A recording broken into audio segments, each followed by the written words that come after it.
Join me.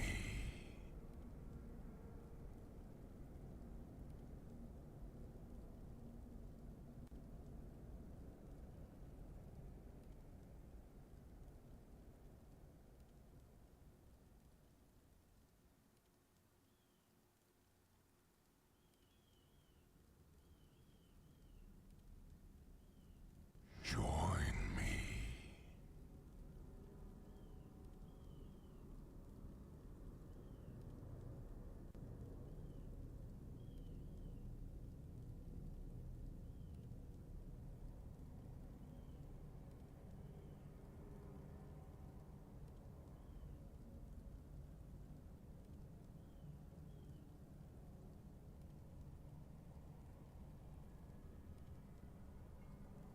Yo, chat, am I live? Chat, am I here? Oh, let's go. All right, guys, when Grace gets back, tell him to leave, and just be like, yo, bring the chair back. All right?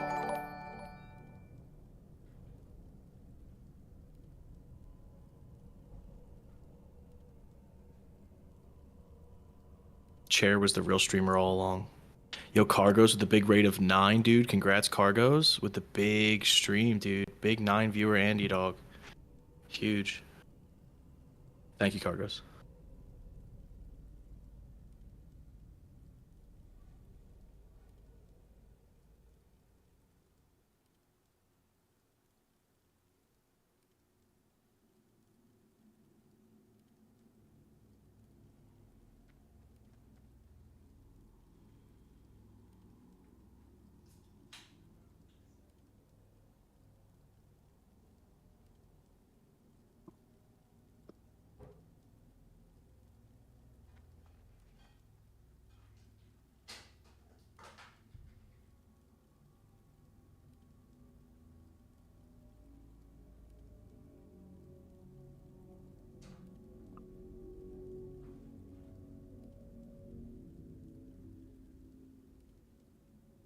Grace is like, yeah, man, I'm just gonna go live, hang out for a little bit before the podcast. Bro just goes live and just leaves y'all to stare at his chair.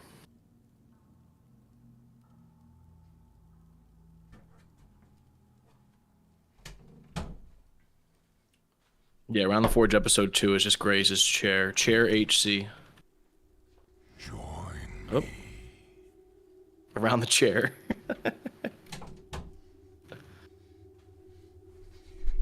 What are we doing around the chair episode today? What's up, Les? Bring back Chair HC, bro. Chair HC OP, dude. Best streamer NA.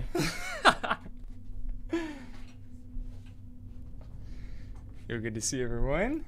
Let me see, where are we at? Around the chair, let's go, baby. Did Cargos rate us or no?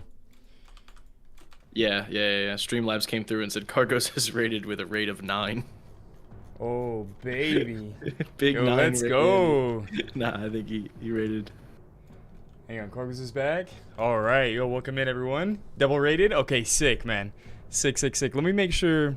Let me see. Did Gordon get back with us? I'm at work. Good luck. Have fun though. Okay. Gordon's at work. We could get Cargos to sub in if he's around. He's probably taking a lap, taking a break. Yo, good to see everybody. We're just gonna let it populate for a moment. Les, unless you're on a time crunch, we'll give it like 10 minutes or so. Nah, I'm good, man. I'm already here. Okay, sick. Sick, sick, sick. He said he was getting food, but he'd be back. What do you guys think? Should we give it 20 minutes? Cargos is pretty good if he is around. He's always down to come on and cast. Cargos said he'd come in if he wanted.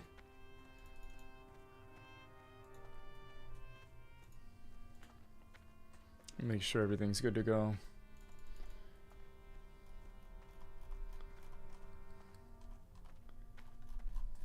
Now, let me see. Is Cargos there? Yo, Cargos, you in the chat? Woo!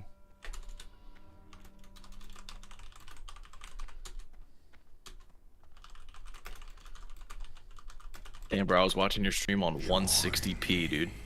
No way. Audio center bad too. Hey, can you guys tell? Can you see the refresh rate? Does it look choppy? How's the stream look today? It was mine, I think. It wasn't your fault.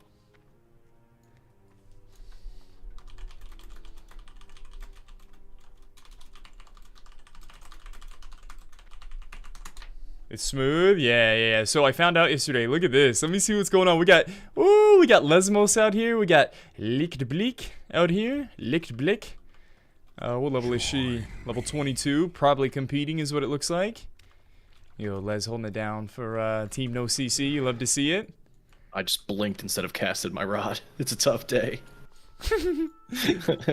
No way. Look who it is, guys. The Balding Eagles. Ishin. Hang on, is there another one? 2 members from the Balding Eagles out here fishing. Woo, the dad gamers have arrived, man. Dude, I think we got baited by the Balding Eagles, bro. I think they're here to play. I'm gonna be honest, I didn't expect the Balding Eagles to be fishing in Circuit 1.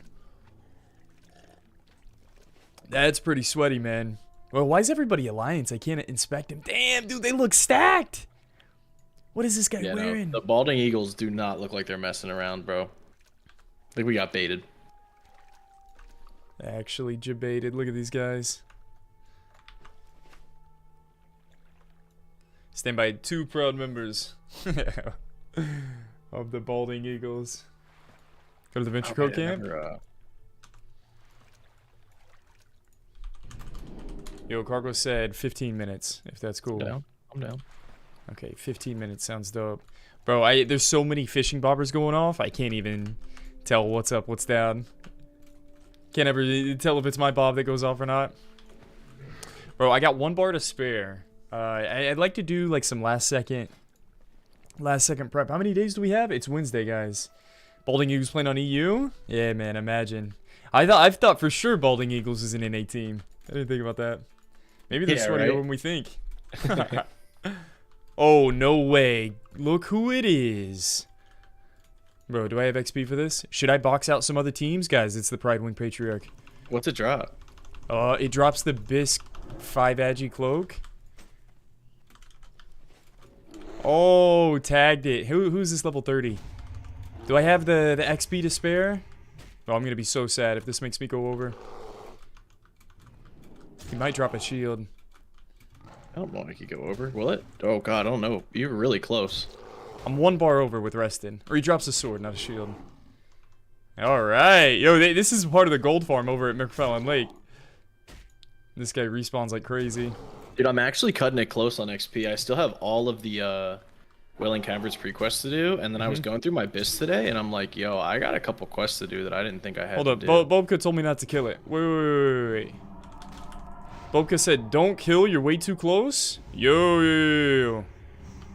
This guy's Bobka's gonna wait for you to kite it and then kill it. This is Bobka. Guys, what do I do? I have 1 bar to spare. Just reset it. Just run. But the kill. Dude, why is it at 17 HP? Hold up, where's it at? Where are you at? Bobka told me not to kill it. I'm not gonna help you. I can't help you. Leave it, kill it. I could sheep it, but is that helping you? Yeah, that's helping me. It's a terrible idea. Yeah, don't put thorns on. Oh my gosh. Are you guys actually going to make me miss out on this guy? Because I still need a little bit of XP. Oh my goodness. I can't believe I let that one go. Dude. Come on, man. You guys just made me miss out on like an 80 silver dagger. Bro, look at all these teams. 22. Okay, never mind. This is a 20, 24, 25. Another 22. It's so funny, bro. Seeing all the level 22s right now. They're competing in this first circuit. Oh, is it only 31 silver? Maybe it's not as good as I thought. No, I've killed that guy before already. He drops this Bisagi cloak for everybody in this level bracket. There might be 1 or 2 cloaks that high roll from fishing, like, I don't know, of the owl, of the falcon. You might be able to get like a cloak of the tiger that you might prefer over like a 5-agi cloak, but it's pretty damn bis. You just got a mount? No, Bobka just killed the patriarch after you. Oh my god! I think he just trolled you so you you just could got kill mount it. money, Bobka. Come on. Did you get the? Please tell me you got the dagger at least. It's called Conductor. I was just boxing out the rare spawn so no other teams could tag it. That's what I was doing. I think we're waiting on Cargos to do this episode. But yeah, if you guys are just tuning in, we're doing Around the Forge episode 2 today. We're going to do a 3rd episode tomorrow. A 4th like dungeon overview on Friday. So hopefully we'll have 4 episodes done before this first circuit, which is super exciting, man. We're going to see what works, what doesn't. I'm pretty excited today. We're going to showcase some clips. It shouldn't be terribly long. I don't expect the episode to be more than an hour. So if you're tuning in and maybe don't have a terrible amount of time or you just want to look back on the VOD, it's not going to be super long today, I don't think. I think the last place I need to go, guys, is Gromgol. Yeah, I need to go to Gromgol. I need to go farm some grave moss. So there's still some chores I got to do here. I'm pretty much done fishing. I got my Rumsey Rum Black Label I'm pretty happy about. I did high-level fishing. We did deep-sea fishing yesterday. So I'm done with my Rumsey Rum. I actually got like this fish chest piece for Circuit 3. I think it starts at 45? Level 44, 45? Yeah, this is pretty damn good. I got of the monkey cloak. That's cool, I guess. It's crazy to think a 7-agi 6 stam cloak at 39. I mean, if you just don't look at the stamina. It's only 2 more agi than the cloak I have on right now. Back you have to hold onto a plate chest for... Oh, no, you can't even give it to Tactics. Can't trade. No, I can't even trade it. I wish I could. I was like, damn, you got Tactics best. I forget, like, that you can't trade all the time for some reason. I don't know why in my brain you can trade. Yo, what up, boys? Yo, brother goes. What's up, man? You had a good stream? Chilling, bro. Yeah, just eating a little bit. Yo, thanks for the raid, dude. I stepped away right as I went live, but we're just letting it populate for a moment before we go with the episode. Did you're good with food? You could go whenever. Oh yeah, I'm chilling. I'm gonna run to Gromgol and just kind of let the stream populate for a moment. Let me ping the Discord and then we'll send it. I'm actually really excited about today's episode. It's probably gonna be like 20% team showcase and like 80% professions. And I realized halfway through the team showcase that I could have done it way better. If I would have had people send me 60 upgrades rather than like the classic WoW gear planner. It looks way better on 60 upgrades. So we'll fix it for next time. But we're gonna showcase. You've been going hard. Ever since last, I was telling the stream, you've been working on this like since last night. Just popping on slides and stuff. Ooh, I think you guys are gonna like it, bro. I think you're gonna like it. The slides today, the episode today is gonna be really fun. There's gonna be some clips in there. We're gonna introduce 2 teams to you, and we're gonna go over all the professions in Circuit 1 and what they bring to the table. We'll do a little tier list action, and really give you an idea what's obtainable with these, or attainable with these professions, you know. And it changes with every circuit, so it's nice to do a profession overview for Circuit 1, and we'll do one for all the circuits. I think it's gonna be really fun. Hopefully you guys like it. Yeah, I'm excited, man. Oh yeah, dude. I think the last 2 things I gotta do on this Druid, bro, for our team is get to Gromgol, which I'm doing right now, and then farm some grave moss for like shadow prop pots. You have the SFK flight path? Yes. Nice. Somebody mentioned some tech to me, bro. I'm kind of like capped out, and I'm not sharing anything that people share with me. I hope people don't like find it cringe or anything, but like I'm kind of capped out on this character on Saturday. We're just gonna send it. But I did hear of one thing that I haven't thought about that someone's farming, and I can't wait to like showcase it. This might be the only team doing it. But I keep hearing about these weird little items, weird little tech that I never would have thought about. So I think after Circuit 1, dude, we're gonna be able to spill the beans on some of these strategies, because I think some of these items, they probably lose value. They're not as strong after Circuit 1. But yeah, there's some cool items, dude, in the low level. Carlos, that's what you told me early on, bro. With like Vanilla WoW, you always talk about the quirkiness of the items, and that can like overcome some disadvantages you have on a class. But I didn't realize that uniqueness of the world and the items was effective this low level. I always thought it was just like level 60 stuff or open world PvP stuff, but at level 22, there's so many random items. Yeah, it's amazing. Level. It's amazing how deep you can get at such low level. I didn't realize, because I've never really done that myself. Like we've done 19 twink bracket stuff, right? But at 19, you can't get 225 professions. I'm pretty sure you can only go to 150, and then you can use stuff that's requires 150. But the fact that we're 225 essentially. Yeah, at level 22 is really crazy. The 3 levels changes everything. Like it's a whole new meta. Yeah, and the solo self-found is a whole new meta as well. Like attaining all this yourself, not being able to profession swap. It's pretty neat.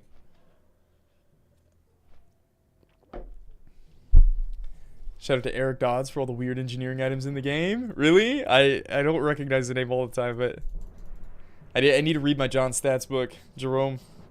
I'm sure that's maybe where you got that from. Eric Dodds.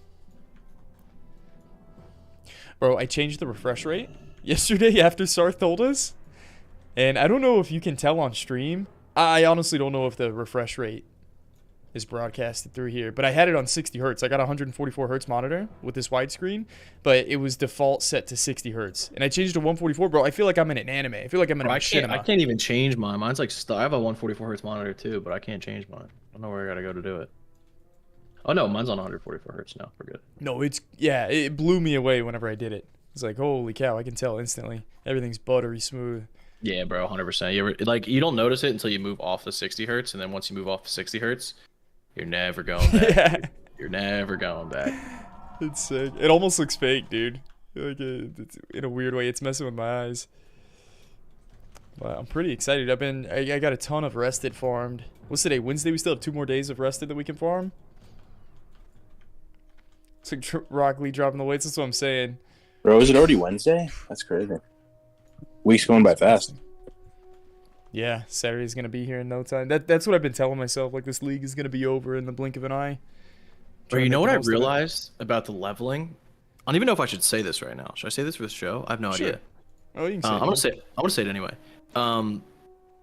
It's actually kind of not easy, but like leveling kind of gets a little bit nerfed in a way, because you're twinking out these characters, right? Obviously, so your character's strong, but also like you're grinding like 3 levels in the middle of your Gaming 20s. just subscribed. So like when I go back to questing, I'm gonna be level 22 on like Stone Talon. Yeah. Just like so far ahead of the guide. Sure. Especially like as the sub, where my job is to just not die. Like, right. If you're just trying to get to 60, you're like naturally super safe. Yeah, it does free up a lot of it's a different approach too, man. Like the next circuit's gonna be level capped at 33, and I'm not even worried about questing. I'm probably gonna work on my professions as early as possible, and just grind. I'm definitely gonna do some questing. I'm not gonna grind 10 levels. I don't want to. Right. I want to play the game a little bit, but yeah, absolutely. I'm thinking there's multiple, because like what you're saying, Lesmos, is true. That now that we've made it and have all the gear, moving forward for the next couple levels, we're gonna be miles ahead. But the thing is, for the next bunch of weeks, people are going to be trying to get stuff that they're not supposed to have. Yo, that's true. Thank you, brother. Really high level zones and really pushing it. So just getting to 60 under these conditions is incredibly dangerous, way more so than it normally is. Like, I watched a video the other day. Ampi was showing us of him killing like 3 red level elementals at the same time, fighting all 3 of them and like almost dying to Gorenzo and all this type of shit. Like, yeah, we could make a mistake along the road, bro. Just one mistake. That was wild. I kind of got. Do this every I kind of got sobered the other day dying on my alt, my 17 Druid, and I was like, holy cow, okay, so I am mortal. I can die on my character. And we haven't seen anybody die in this first circuit, man. Getting ready for circuit 1 this Saturday. People have died. There are teams with players that have died for sure. We just haven't seen it as much. Yeah. I wonder if they died while leveling or if they died at 22 trying to get like Bisc gear and stuff. Yo, okay with the gifted. Thank you, brother. Yeah, man. Today's episode is going to be really fun. We'll start it in a couple minutes. It's like once you're Bis, it's okay. Like the beginning of every circuit's fine. The scary part is like that last couple levels once you're capped and you're grinding and doing crazy shit like Cargo said. I think the first thing I'm going to do as soon as the circuit's over is grind all my silk cloth. I'm just going to level and kill mobs that drop silk and like get my first aid maxed. Just get my professions, make sure that they're all tidy and taken care of. Got PTSD from not grinding enough wool cloth early, and I can't acquire wool cloth without getting XP now, so... Yo, does it freak you out that you only have one character, though?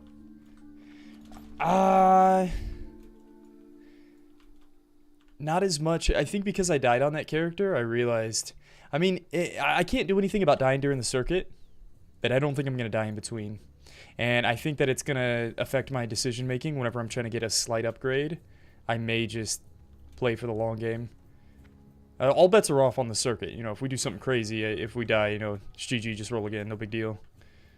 I'm not too worried. It's almost nice to have one character, and if I do die, we're just going to have to grind out another one in between circuits, I guess. It does suck not having a fallback, but feels kind of good starting over fresh, I guess. Maybe I'm just coping because I don't have an alt. Yeah, I mean, Bopka's in the same way. He doesn't really have an alt either. It might add to the nerves a bit if you feel like you only have one. Yeah. The nice thing is, I think we have 2 weeks in between each one. And in between one of the circuits, there's 3 weeks. And so hopefully that's enough time to re-level and be back in the competition. Keep the team rolling. I think Tactics said if he died on Warrior at a high enough level, he's like, I'm not going again. So, we'll see what happens with that. Let's just not die. And 18 just died on NA, probably part of the event. Oh, unlucky. I think a lot of people are in the same position with Wool. Definitely something you learn. Wool is important. Yeah, there's so many mistakes we made early on. Yo, so I just did all my exploration XP. I think I'm good, brother. I got like 75% of a bar to spare. We got 530 people here, man. You guys want to get this episode started? Let's get it, brother. Yeah, bro. Let's do it. Ladies and gentlemen, we're about to start Around the Forge episode 3. We don't have Gordon Ramsay here. Carly's going to slot in today. But this Around the Forge podcast, Gordon and Lesmos, is really cool. They started it during Road to Rag to do like event coverage of the event, you know? And there's people that write forum posts over the tournaments. There's people that make YouTube videos, highlights, clips, all these things. So this is just another format to try and cover the event today. And I think you guys are really going to like today's episode. We're going to be showcasing 2 teams. We're going to show a couple clips from drops. And we're going to go over the professions in Circuit 1 and what's available in all the professions. So it's jam-packed. It's a little bit all over the place today. But yeah, we'll get started. Let me ping my Discord, and then we'll get rolling.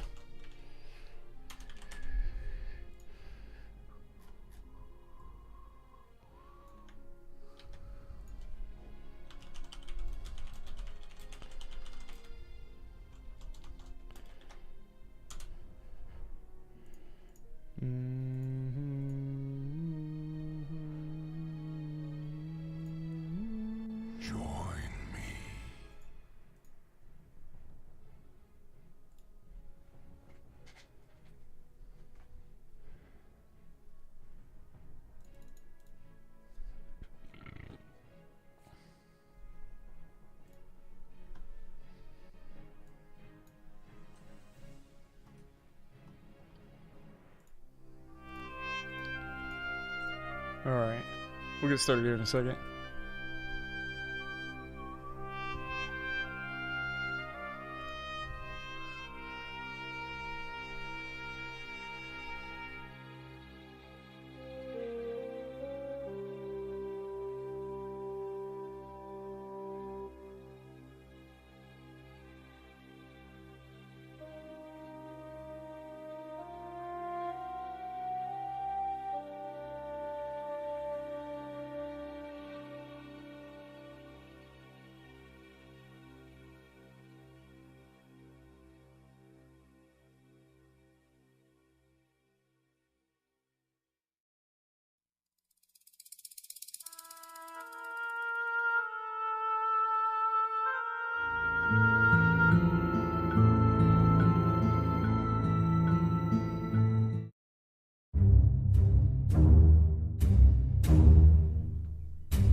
Introducing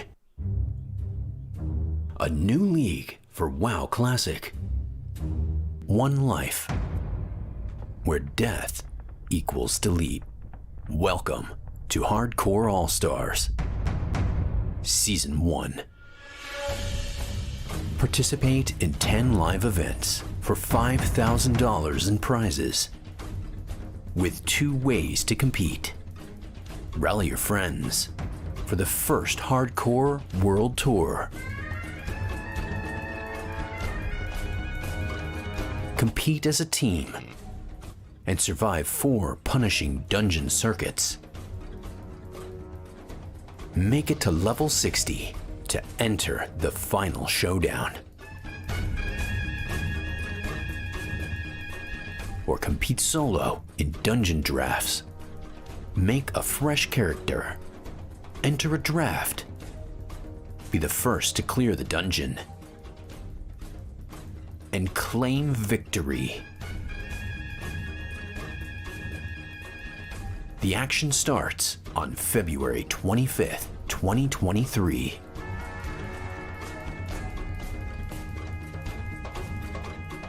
Click the pinned comment and sign up today.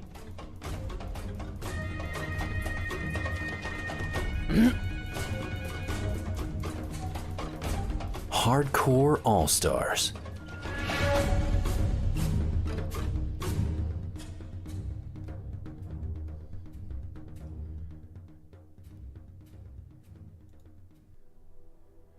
Welcome back, everyone, to Around the Forge Episode 2.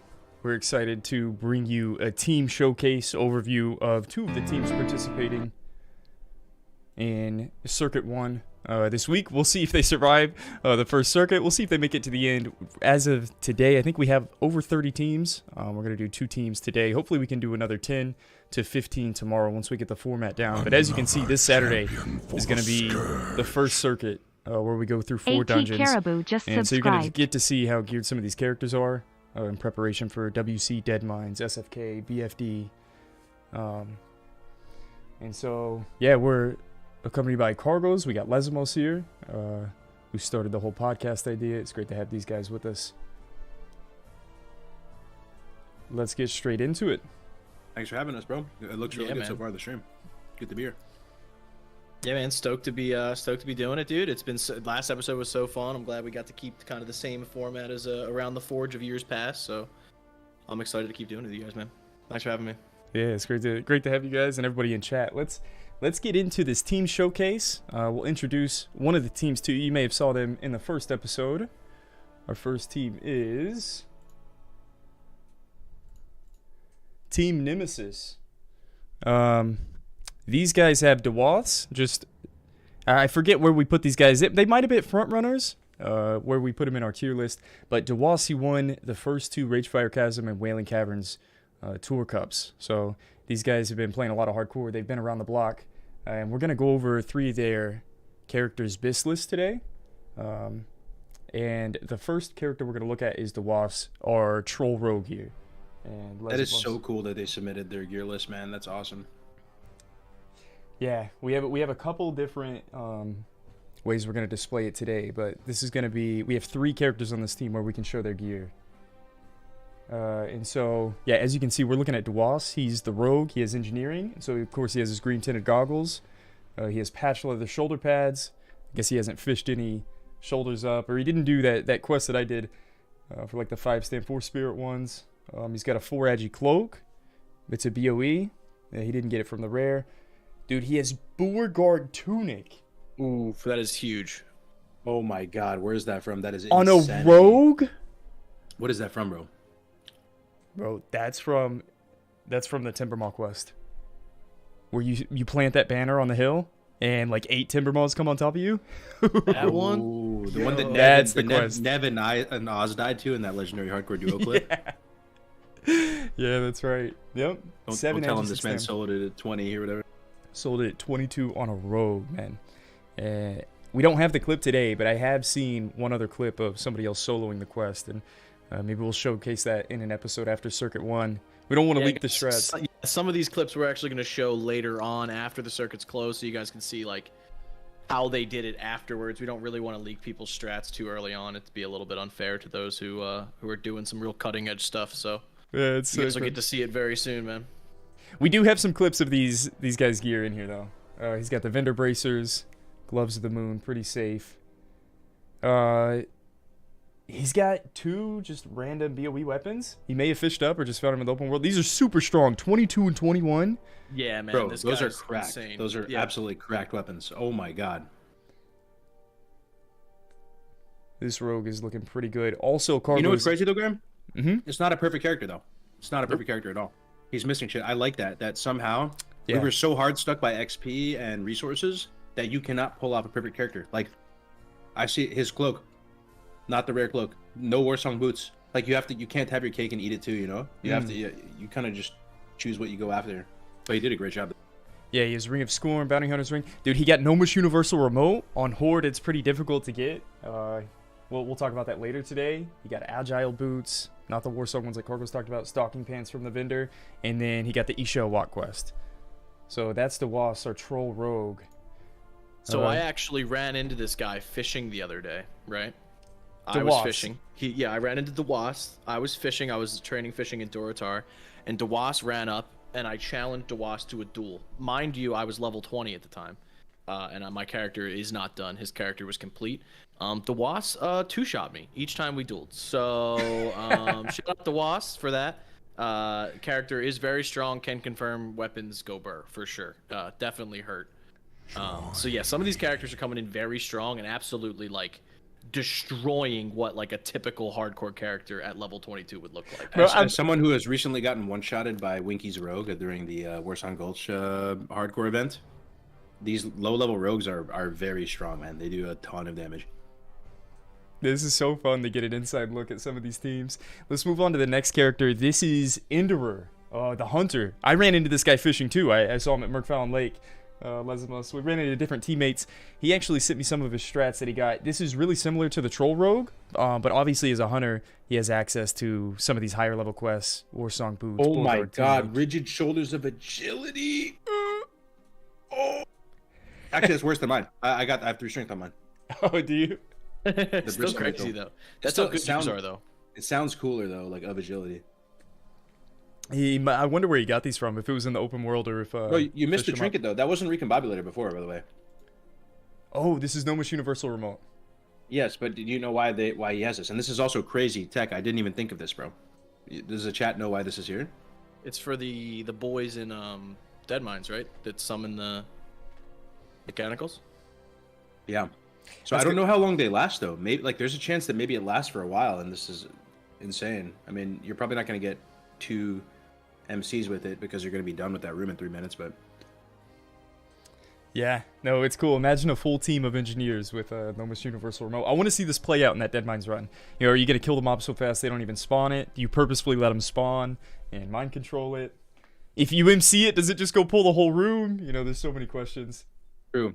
But what Jerome said is kind of true. Like maybe that's how they're going to use it in case of emergency. If it gets out of hand, you like it's like a CC Yeah. as opposed to using it for damage. Oh, I like that. Looking at the Hunter now, he's got the similar gear. He's got better shoulders than the Rogue. He has his Webwing Cloak from the rare spawn. He has Beauregard Tunic as well. I expect to see this on the Hunter, but seeing that this chest piece on the Rogue was crazy. He's got the Vendor Bracers, Quest Gloves. And then let's look at this guy's weapons. And Cargos, I'm glad you're here today for a Hunter. What do you think about dual wielding? He's got 2 agi weapons. Plus 7 agility. It just looks like he's going. That was fast. going to be the setup I was going to go for until I found the polished Zweihänder of the Tiger, and now I'm in good shape with that. So he's probably going to run that for just pump. Like looking at this setup, he's probably just going to focus on damage and not pulling. He's probably going to go marks, and then he's going to have like a 2-hander in his bag to swap to if he needs to like, Raptor Strike stuff. But this is a pretty solid setup. You got the SPS sawed-off shoddy as well. Plus 2 scope damage. We'll go over that later. Plus 3 scope. Gamer over here, by the way. Let's see what else he has. He has Leadband of the Whale. I think that's an open world BOE. He's got the quest ring. He has Warsong Boots that you can only get as an engineer. Super high level quest. Stalking Pants and Beastmaster's Girdle. So 2 leather classes. Pretty similar gear here. That's the Wasp and Enderer. We have one more teammate to showcase. It's their warrior, Bukagan. And so let's see how far this warrior's gone. He's also Alchemy, so he can't make the Inji headpiece. He has white shoulders on. He hasn't got lucky enough to pick up some shoulders with stats. He found Barkeeper's Cloak with 3 stamina. Orcish War Chain. Ooh, this sounds like a high-level quest. I didn't realize this was an That's item. Hillsbred. Hillsbred, yeah. 6 strength, 3 stam. And this is on a warrior solo, right? And I think that's something that needs to be brought up, right? This is the warrior we're looking at? Yep. You did say warrior, but like I just want to reinstate the fact that this is a warrior in hardcore that is doing these solo at level 22 at tops, right? So quite sweaty. I'm looking at that Beastmaster's girdle. I wonder if he had world buffs to be able to kill Isha Walk at level 27. That's gonna need a receipt on that one, buddy. Yeah, we're gonna need to see that. We're gonna need to see the receipts on I'm that gonna one. need to check that one out. I'm gonna need to see that receipt there, Chief. We're gonna need the paperwork. Insane bracers, 3 stam, 3 strength. Sandspire gloves, 5 strength, 2 stam. I'm not sure where some of these items come from. I didn't look at the bis list for male gear. Oh my gosh, Cargos. He got a polished Vihander just like you. He rolled of the monkey. Perfect for a tank. Nah. Imagine not rolling of the tiger, dude. As warrior, that might be better than just two-handed tanking. That's nice. That's nearly bis weapon. That's right Cobium though. If you asked him, he would want the strength, bro. He would want the strength. This is near bis though for the warrior, and I definitely think you go 2-hand tank in circuit 1. That's an insane drop for him. He knows deep down that he wants the strength. Got Ring of Scorn, Bounty Hunter's Ring, both quest rings, Forest Leather Boots. These are open world. We've seen these drop a couple times on other characters. You got his vendor legs, and then the Isha Walk belt. So yeah, man, that's an introduction to some of Team Nemesis. Hopefully you guys are getting familiar with some of these team names. Definitely look out for this team. If we want to look at some clips, talking about this polished Vihander. You hate to see it, no fishing hat though. If you're going Alk and your tank, that's like the most important person to have fishing hat on. Yeah, no fishing hat. Didn't get lucky at the fishing tournament. Let's take a look, man. Speaking of polished Vihander, we have some clips prepared, and Cargos was just talking about his 2-hander we got. Let's see if we can get an inside view at one of these weapon drops.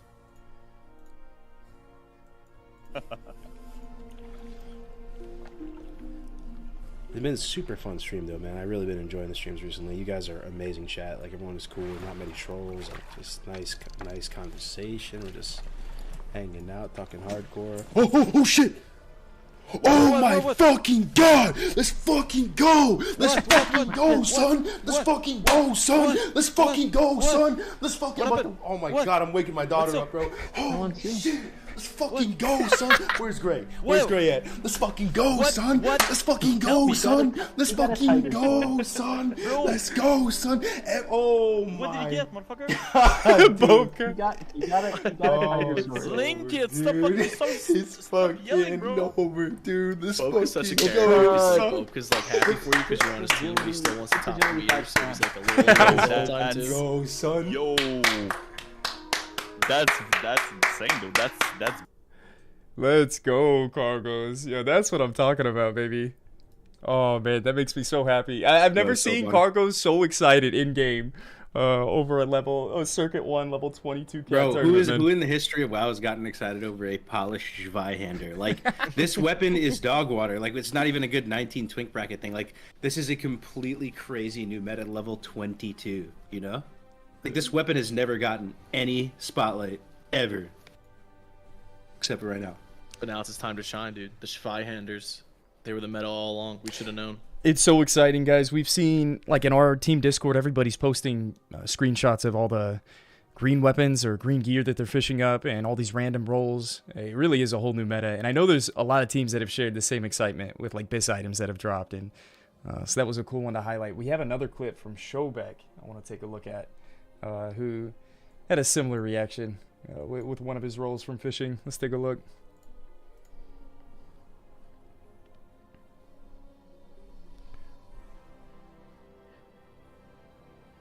Oh, hey. Yo, it could be lit, though. It really could be lit, though. Hold on. Oh!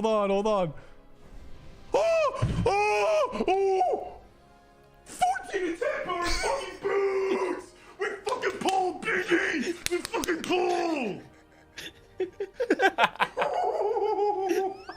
Showbeck is my spirit animal, dude. I love Showbeck. He literally- Bro, he we was didn't have so- identical reactions, bro. Grown ass men fishing up like green items. Look at that face. But yeah, man, some of these reactions have been really fun. But 14 attack power boots in this first circuit, that's gotta be near miss, especially for a rogue. So, yeah, if you guys have clips, man, we wanna show some of your drops and some of the moments that your team has had with some of these crazy drops that people have been fishing up. If you guys want to take a look, we're gonna do our second team showcase today. We're taking a look at the Goldshire Gangsters. We just took a look at Nemesis. You guys heard about this team. We haven't done an in-depth overview of these guys, but the first Bistless we're going to look at is Longshot. I actually am watching that clip that Chadley linked. This shit is so funny, dude. Wait, which one is it? It's called the current state of HCAS, bro. Let me see. So funny, bro. Hang on, let me see. This is our domain!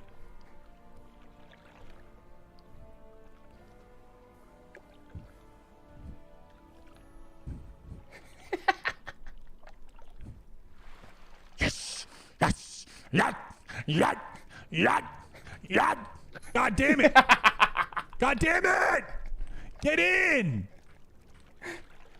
Holy fuck, man! What is this grief? What is this? This is our domain. Tell me that's not great, dude. That's the Circuit 1 trailer right there, dude. That's Circuit 1, bro. Put it on the cover, man. Oh, dude. Showback's awesome. Yeah, man. People have been getting pretty serious about this fishing out here. Join me. I forget what team name Showback is on. He had it pulled up right here. What team are they? Like the Bankai boys. Or Yeah, something the like that. Bankai boys. We need to do a gear overview of him tomorrow. So our first team member on the list, Goldshire Gangsters, we've got the team captain, Hunter Longshot. I think he's pretty geared, man. He's going NG, so of course he's got his flying tiger goggles. Oh, he doesn't have his Bob Saget's?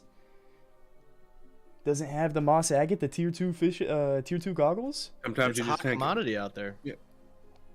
Sometimes you just can't get the Bobby to drop, bro. Yeah, I think I'm taking it for granted, man. Surprised to see the Flying Tiger Eyes goggles. He's got a 2 Agi cloak. Man, not even the best rare spawn. Hang on, are these guys ally? Yeah, so maybe they're not in Stone Talon too often. Forest leather chest piece, 4 stam 7 spirit. He's got vendor bracers. Hammer fist gloves. This might be ally only. 3 strength 3 Agi. What's his weapon looking like? Ooh, a woodsman's sword. 2 Agi 5 stam. These all have to be ally quests. I don't recognize any of these items. He's got his silver-plated shotgun. Everybody got their silver bars for that. No rings yet. 5 Agi boots, stocking pants, and 4 strength 3 stand belt. Bro, I think it's he's a Goldshire gangster. He's clearly far from Biss, but he's submitting his previous list in because he's he's still ready to go, dude. He's not even worried about it, you know. Like I'm just gonna show up and pump. Like I don't even need all this. Like you guys are trolling 5,000 casts. I think over a certain benchmark, he's right though. Like if you just show up and play good and your character's like decently geared, I think people are gonna be surprised at how well they perform. Mm-hmm. Can't do nothing, but like as long as you're doing some of the harder quests and getting enough gear, and you know, I think the routing and the team play is gonna come into play a lot more than people give it credit for. That's not to say I haven't been fishing in the middle of the day. Still am, but you know. I like it. Yeah, let's take a look at their second character. We've got Easy Mage. Oh my goodness, you guys are gonna love this character. My God, we actually what is have, look at that, 3 blue items, dude, on this list. Bro, 2 of which are 19 twink Biss. Because remember we went on that part, Chris? Yeah. Icicle rod. Oh my God, I'm bricked. Dude, and we have clips of all of these blue items dropping. This is probably the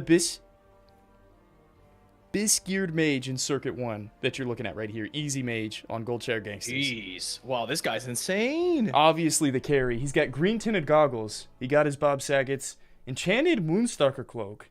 I know you can pick 2 of these. Remember, can't you get like a Bro, that's so gangster. He can make a pet and it does damage, bro. Transform into Moonstalker and become invisible for 5 minutes? Yeah, isn't that just static, though? Oh, never mind. I thought it summoned a... Never mind. Like, if you move, does this break the invisibility? Obviously, their whole team doesn't have... Maybe they don't want to give away the strat. People are saying Anyways. need the receipts. Yeah, I mean, this is... Dark Shore to use it. Yo, you guys want to see the receipts? We're about to show you the receipts. We'll show you all the drops. Because those are world drops, aren't they? Those Yeah. blues. Yeah, those are crazy. 19 Twink Bits. That's literally the best in slot mage pants and gloves for 19 Twink bracket. I'm gonna be honest. If I was anybody else that hadn't seen the clips, I'd think this guy cheated. But 100%, I probably would too. I'm about to show you every single drop. His chest piece looks fine. 6 int, 2 stam, 2 spirit bracers. Everybody's bracers are pretty weak in Circuit 1 for the clothies. Mage Fist gloves. Bis 19 Twink gloves. Look at those. Icicle Rod. Bro, I'm pretty sure that's the end of the pirate quest chain, That's right? the- Where you kill like a 27. It's kind of nasty. No, that's the end of the wetlands quest line with all the Murloc. How did you do that? You gotta kill Gobbler, right? You gotta kill Gobbler. What level is Gobbler? You know, as a mage, so he probably kited him to the guards, maybe. Yeah. You know, yeah. Either way, this is insane mage staff plus 10 frost spells. What are his professions? He is... Oh, he's NG. Okay, because we were looking at it. There's like a... Anyways, we'll look at the professions later. He has Burning Wand. This might be Bis. For spellcasters, the Vendor Wand at level 20. He's got a random 3 int ring that he found. Oh Gobbler's my only God. 22. Alliance is good for mage. Oh, he has Band Board's of... a lot weirder. He's got Band of Purification, World Drop, Wandering Boots, 4 stamp 4 int for the Icicle chest. Rod is so sick though, bro. It's 10 spell damage, is it? Can you remember? 10 frost. 10 frost spell Still, damage. yeah, but I mean, Yeah, of course. well, I guess no. You're kind of right. You're not. How much frost? You're a mage guy, Lesmos. He's just spamming Arcane Explosion, I would imagine. For I mean, it depends on the That's idea, right? If you're ideally you're spamming Arcane Explosion, but you know, I think at 22 and a half, you're at that middle point where you can go frost or fire, right, to pump. This guy's going frost and spamming frost. Is frost Blizzard bolts when for did the bosses. mages start AoE farming? Is it 22? 22. Yeah, You they get can, Blizzard. yeah. But it's probably way Yeah, too but expensive unless they do big pulls. Blizzard's just not good Yeah. in this scenario. Like unless you're doing huge Yeah. pulls and you really need the control, and also the spell power coefficient on Blizzard is awful. Like if you're Sure. going, it's not worth to have extra frost damage. It's better you can to have save the Bins boys for though, right? Blizzard. If you can get 1 point in it right now, I wonder. I don't know. Oh yeah, you could. No, if you're anywhere in frost, you're definitely throwing a point in improved Blizz to save the homies. But you're not like banking on improved Blizz being the thing, and you're definitely not running spell power to help your improved Blizz. That's true. Yeah, Because the that's bad. coefficient is dog water on Blizzard. Let's go over. You guys want to see the drops from this guy? Let's look at all 3: Mage Fist gloves, Darkweave breeches, and Band of Purification.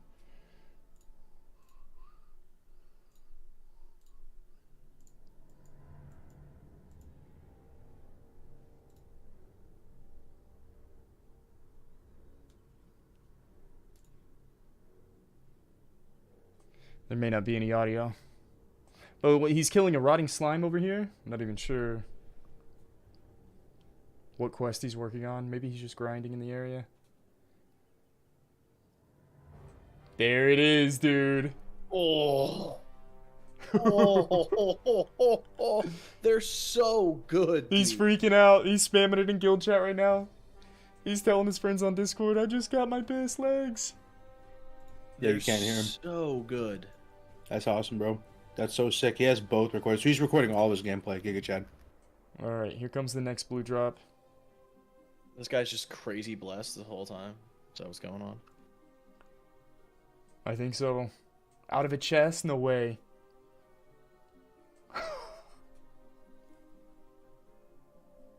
Oh my god. That's disgusting. This guy is just next level right now. This is so fun though, Gray. That now that you have clips on the show. Yeah. Oh my god. Yeah, this is blue number 3 coming up. He's in Red Ridge. Here we go. The fact that he even got one... Getting 3 blues to drop, and they're all nearly your bis. Oh! That's crazy, dude. This guy's gonna like this team single-handedly becomes a menace because this guy's just never gonna be relative to what it's gonna like. This guy's gonna have like 1,000 more mana than me. Bro, you know what I can't wait to see, Grace? Grace, I'm so excited to see. I want to see people get Edge Master and Kangs and stuff, dude. Oh, Troll man. Blades. You know that's coming, right? Oh, man. Warden Staffs. We're going to see that in a couple weeks. That would be so sick. That would be so sick. I think that we heard about people in later circuits are going to like grind gray mobs in between circuits because fishing falls off and you can only get like green level 45 weapons. So I think it's in preparation for circuit 4 and circuit 5. People are going to be grinding gray mobs for world drops, man. Which would be pretty fun to see. Let's take a look at our third member of Goldshire Gangsters. We got J-Side. This is their Druid, their hybrid. He's going Alchemy. So he doesn't have access to that Ingy helm. He has rigid shoulders on. I'm not sure what they rolled. Resilient poncho. Footman's tunic. Wow, he's got a level 5 green chest piece on. I don't know if he's... Bro, I think he's taking the line that Gargo said. They're just going to show up with whatever gear they get. From the looks of it, it's looking like one guy's going Giga Sweaty, the mage, or he just got Giga Lucky. Yeah, or he got 3 super drops. lucky. I think he just hit his team up and said, "Boys, Circuit 1's in the bag. You guys can just take the day off, yo." Because I'm decked out to the nines. You guys can just show up. We're gonna be all right. Bro, that Ironwood Maul is looking mighty bad compared to the 9 strength Horde quest. I don't know what Hotlines have in particular. The fact that Horde have guaranteed 9 strength 2-handed mace. Yeah. I just fished up a 5 strength 4 int mace. So I mean there is alternatives you could fish. But yeah, this is looking pretty bad. Steadfast Cinch and another random roll of Lupine Hand Wrap. So that's the Druid. Let's take a look at Bear. He said that this guy was pretty bissed out with blacksmithing gear. This is going to be their tank. He's got white shoulders. Can I see that boots he had real quick on the other guy? I don't know Yeah. if it's too late. Yeah, I never saw Mariner those yet. boots. Mariner boots? What is that from? 6'10", 1 edgy. That's not bad, bro. 25. He's got the stocking pants, too. So there's some good stuff here. I mean, he has the shoulders, too. Maybe they rolled high like agility or something. Yeah. Not a bad setup. Not a bad setup. Let's take a look at Bear, the warrior tank. He is blacksmithing, one of the few blacksmiths in this tournament. This guy just looks cool. Yeah, this guy's decked out. He's got Prospector's cloak on, Iron Should do a Forge transmog breastplate. competition day of, see who just looks the coolest. Yeah. Dude, I love that he made his own stuff, dude. This is a blacksmith dwarf warrior that made his own gear. Are you kidding me? Yeah. That's the crowd favorite right there. Pattern bronze bracers. This is going to be on the profession sheet that we go over in a second. Oh, he made the heavy bronze mace too. That's what I'm saying. That might be a really sick weapon too. Let me think. Look, it's 2.8 speed. Yeah, because it's so slow in your main hand, this is like an insane one-hander for this circuit. His personality is really shining through here with this character. I like it a lot. In fact, he's sword and board, dwarf, blacksmith. Hell yeah, brother. Not sure what his shield rolled for stats. He's got Daryl's hunting rifle to pull. There's no stats on these low-level guns. He's got silvered bronze boots. These are BOE. You know, he crafted these. Yeah, this is from blacksmithing as well. Yeah, BOE blacksmithing boots. was pretty good for Circuit 1, looks like. I mean, this guy's pretty he's competently equipped right now. You know what he's gonna make for the next circuit, Gray? What's that? The blue chest from blacksmithing. Yes. Yeah. You know what I'm talking about? I forgot the name of it, but it's like it has 14 strength, 6 stamina. Yeah, dude. That's. So he made his own gloves, his own boots, his own bracers, his own weapon. Half of his gear is crafted in Circuit 1. We'll see if this falls off later on, but this is combined with the twinked out mage, this team's looking pretty good, man. Goldshire Gangsters, we got our 5th character. Din. It's an interesting setup they have, right? They have like a couple guys that are just ready to rock. But again, we got a couple days left too, so people could really pump in the last few days. You know, maybe someone got a day off work coming up, you know, ready to go, popping off. You never know. Yeah, I like it, man. We got our holy pally carry, from the words of them, he has flying tiger goggles on. Also didn't get his moss agates. I'm assuming that everybody's just going to be full bis in Circuit 1, but it is kind of... That's a big bottleneck. If I had to rank the number 1 bottleneck, I think is wool. Unless you guys really were big brand. Oh, Lions can farm 15s, actually. The one mob in the game that can drop wool, that's 15, is the Red Ridge Thrasher, but it's a pretty miserable drop rate. But wool was really up there on Horde, and Bob Saget's were right up there too, man. And people need quite a few of them. So he's got his tier 1 goggles, forest leather mantle, got lucky with some leather shoulders, 4-int 2-spirit cloak. He's got a 4 stamina chest. Bro, this team, honestly, I don't know if I should feel better or worse about myself. They're almost making me feel bad how sweaty I was with my character. Bro, there's an item called Tear of Grief. What? Tear of Grief. Yeah, I've seen this before. I'm surprised the Griefers don't link that shit to you when you die, bro. I swear. 5-int, -3 spirit. He's got the Null Punisher. So funny. Owl bracers. 5 stam 2 spirit boots. Strength stam legs. Stam int, and then some random green roll here. Hey, I really like it, dude. Goldshire gangsters, they're not completely bissed out, but don't count these guys out by any means. Really cool. Yeah, the mage and the warrior really sticking out. You can kind of get a sense of the personality of the team when just by looking at their gear setups. It's a really good idea, Gray. Cool. I like these guys. Oh, I just got a cape for Frozen Wrath. I know we're here. I know we're in the podcast, therefore should not be actively playing WoW.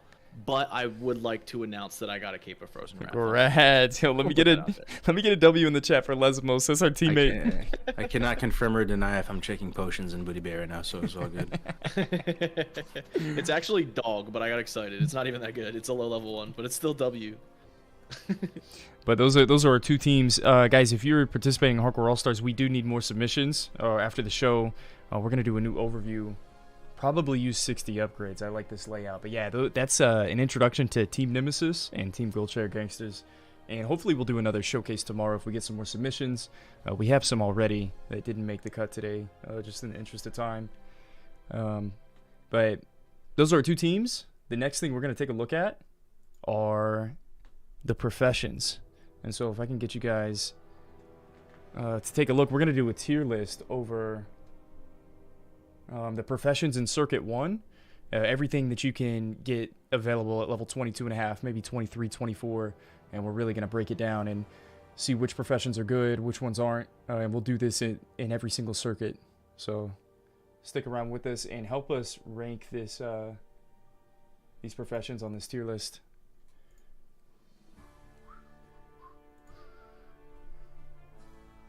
Ooh, did you make that tier list?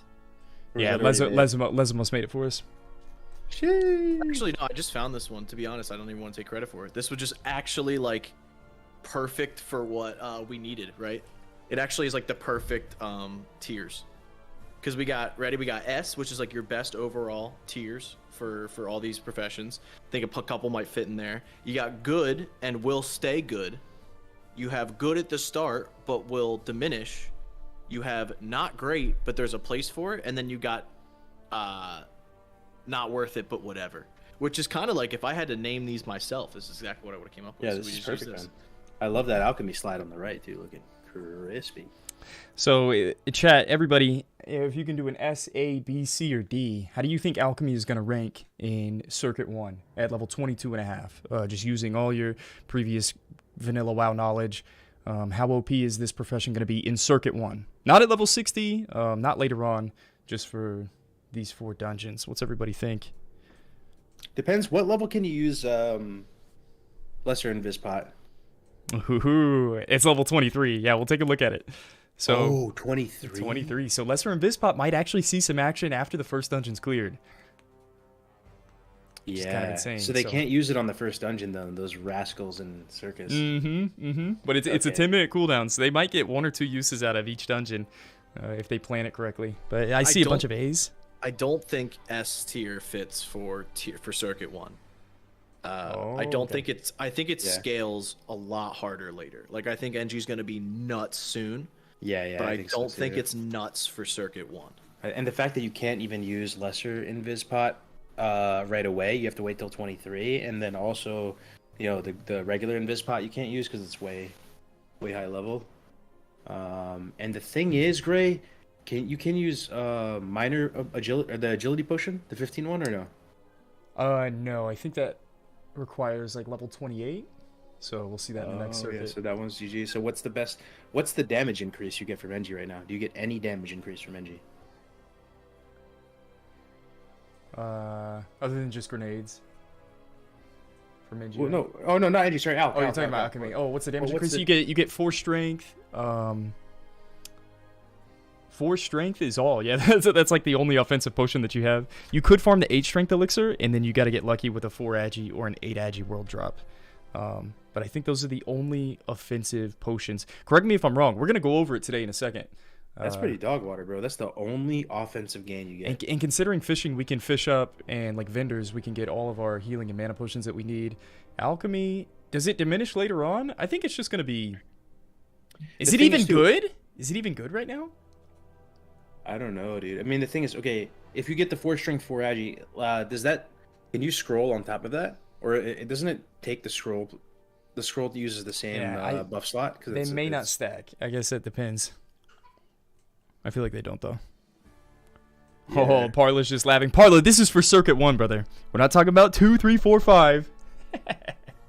I think Alchemy is gonna be good though. Alchemy, it's don't let Parla bully you, bro. Don't let Parla bully you. They're just on that copium because they are all alchemy. Okay, so the fire protection pot is a big draw, but there's not much fire damage. It's only dead mines. Nature protection pot. It's too high level, so it doesn't see any use. You can't use it at all. Can't use it at all. Frost protection's too high. The only ones you can use are holy protection, fire protection, and shadow protection. We're missing something. We're missing something. What are we thinking? What are we missing? You are missing something offensive. Oil of immolation. Can you use that already? Well, we'll look at it. We'll look at it. Is it agi pots? Is it swiftness pots? Like what? Yeah, maybe swiftness spot. That's probably what you could think of that as offensive if you're just swiftness spotting through the dungeon. Well, we'll go over it in a minute. There's no shot everybody has swiftness spot recipe. It drops in their team. Yeah, Alchemy's definitely gonna be good. It's swim pot. Yeah, swim pot's alright. Swim pot for what? Yeah, it's gotta be swim pot. Yeah, it's alright. I guess it takes the 2-minute cooldown from everything else, which is. We're getting trolled. They're trolling us. They're just saying we don't know, but we know that there's nothing. Yeah, we know. We know it's swim pot. Yep. All right, let's just bite the bullet. What do you guys think for engineering? So we're gonna go ahead and put alchemy in what tier? F tier? I think A. Yeah. F. It's not even a tier. Okay.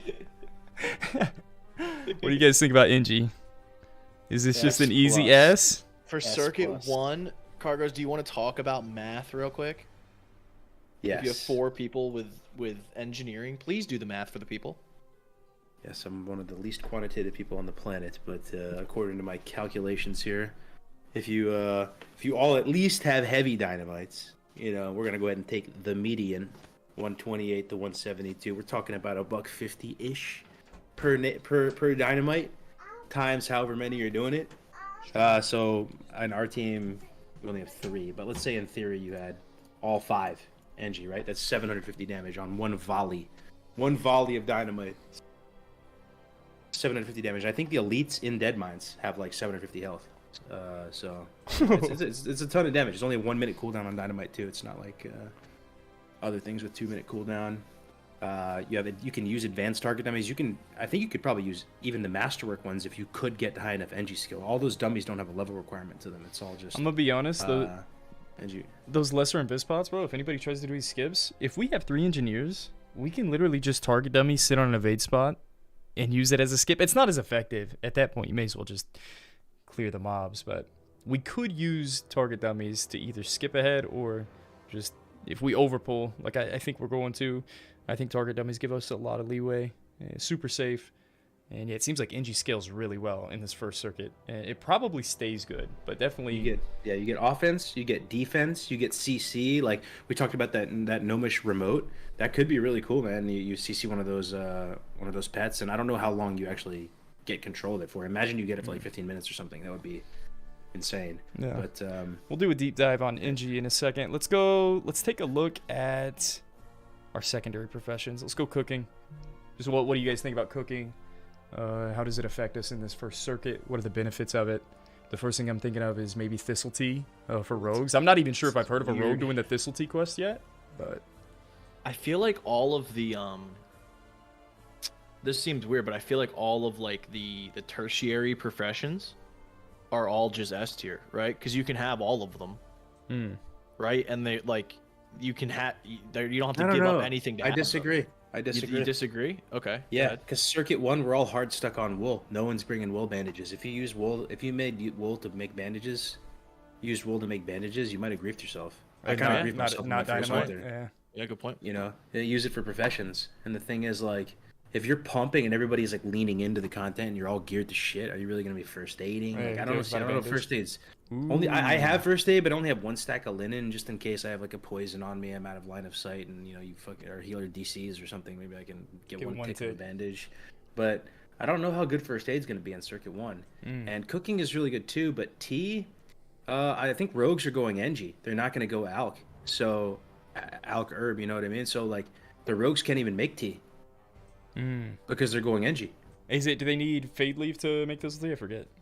What's the herb that they need? They need fade leaf. So, but at the same time, cooking is an amazing profession because that's how you like, you know, money launder in hardcore, or maybe that's not the right term, but that's how you print money. I mean, you just take all the stuff you're fishing up. Fishing is already such a huge deal, right? And then you can cook it up to further increase your margin with cooking. So it makes you a ton of money. It allows you to. I think that it's really good early on. I think you get like 8 stam 8 spirit now, but like next circuit you can get 12 stam 12 spirit, and then you just kind of have 12 stam 12 spirit the entire time. And so, I mean, it's fine. It's a good stat. Everybody should have it. For what it is, the fact that everyone can have it and it's a small buff. I mean, yeah, I think cooking is pretty good for sure. What I meant by that, sorry, just to clarify, is like, yeah, you need swift thistle to make thistle tea, right? But in order to get swift thistle, you need to be herb. So if you're herb, you're gonna go herb out. That's kind of what I meant. So like, Bobka's NG. I don't know if any of the rogues are gonna go out. I see. Yeah. I feel like all the rogues are gonna go out. Yeah. Well, we'll put it in A tier for now. So let's look at first aid since we just mentioned it. After Cargos' description of it, I kind of like C. Not great, but has a place. It's useful, but no. Sorry. First aid. Sorry. First aid. We changed the slide. Yeah. Yeah, I don't see a world where you're going to be bandaging. It's really funny that you said that if you used your wool cloth bandages to try to get to silk, you basically wasted your wool and you can't use it on dynamite now, right? Yeah, which is a weird place to be in. But if you didn't start grinding wool cloth at like level 14 or 15, it was pretty hard to get your first aid leveled up to silk cloth and then still have enough for like all your dynamite. Oh, anti-venom. That's one thing I griefed myself on. I didn't make any anti-venom. I coulda. Maybe I still can. Maybe there's some 15 spiders in Stone Talon, but anti-venom could be useful. I mean, dude, if you're first aiding, you're not going forward. Like, if you're first aiding, you're kind of losing, bro. Like, you're standing still. Yeah, it's true. What are you Shouldn't doing? Be first aiding. You might as well be, like, drink walking and... First aid, but anti-venom would be more useful than even the bandage. I'm not, because isn't it instacast? Like, so if you do get, like, a poison splat on you or something, you just press it as you're running and take it off you. It's not too bad, but I fucked up on that. I didn't get... I actually don't see first aid on this list, but we're going to put first aid in C if we had it. Let's look at the next one. Fishing. How does everybody feel about fishing, man? Fishing in Circuit 1. Circuit 1. It gives you access to potions. People are making tons of gold to be able to respec. They'll get mount money from here on out. You can respec as many times as you want. Fishing is actually S, bro. It has to be S tier. There's a reason why people have 40, 50, 60 hours logged of just fishing. Bobka has over 6,000 casts in-game. Opened over 300 trunks. It is the equivalent to the in-game casino. You know, right, I'm actually going to go a step further here. I'm going to need you to move fishing to the left of engineering. Just whoa. It starts to diminish, though, later on. Like, in some of the later tiers. Yeah, we're talking about Circuit 1, though. Circuit 1, bro. This is your best gold per hour, especially if you're getting those mithril trunks, right? If you're getting the super high level stuff, you can literally start getting gear for later circuits. You're making money, you're getting bags. Pretty much on all fronts, fishing is helping you. You're getting leather for dynamite, you're getting leather for advanced target dummies. Or not leather for dynamite, just for advanced target dummies and future engineering shit. If you're a tailor or something, you're getting bolts of cloth, like you're getting rings, necklaces. Like, it's just crazy, bro. Fishing is crazy. Yeah, we've seen some insane fishing drops. I haven't got any myself, or I got a couple mail pieces to drop, but yeah, you can basically get best in slot gear with fishing in each of these circuits that you won't be able to get from quest rewards. And then that's the other thing, you can infinitely fish, right? You can't just grind mobs for green drops in the open world because you gain XP and you hit that level cap. This is an infinite addition to the power of your character. It has infinite value, I guess. So it's as good as you make it. It's as good as the amount of time that you put into it, I guess. Like, I got an Invispot recipe to drop the other day whenever I was deep sea fishing in Tenaris at level 22. So that could help later on if that was a part of our team strategy. But yeah, I think it's fair to say fishing is probably S tier. It's been really cool to see fishing really be a staple for like the meta that's been created in this first circuit. Everybody's hanging out at Merkfound. Like, it's hilarious, dude. Log in. Fishing has never been so strong than it is in hardcore. It's such a funny meme to me. Like, barely anyone ever fishes when you're playing normal vanilla. Yeah, whenever you play, the bots and stuff are out there fishing eels and stuff, but now in hardcore, it's like this insane thing. Yeah, it was solo self-found. Can't use the auction house. You have to grind your own gold. Fishing it has a place. All right, so it's S tier. Let's take a look at leatherworking. What's everybody think about leatherworking? In Circuit 1, how beneficial do you think it is? And maybe it gets some love later on? We're going to take an in-depth look, but what does chat have to say about it? Leatherworking. DDC. Table Slam, one of the few leatherworkers in chat, Table Slam says A. But I think that's copium, bro. State your case, Table Slam. State it right now. Leak your strat, or we're putting it in the... He's coped out of his mind, man. He's coped. He wants Wolf's Head Helm in Circuit 3, but Rolling, bro. Leatherworking is amazing. What the fuck?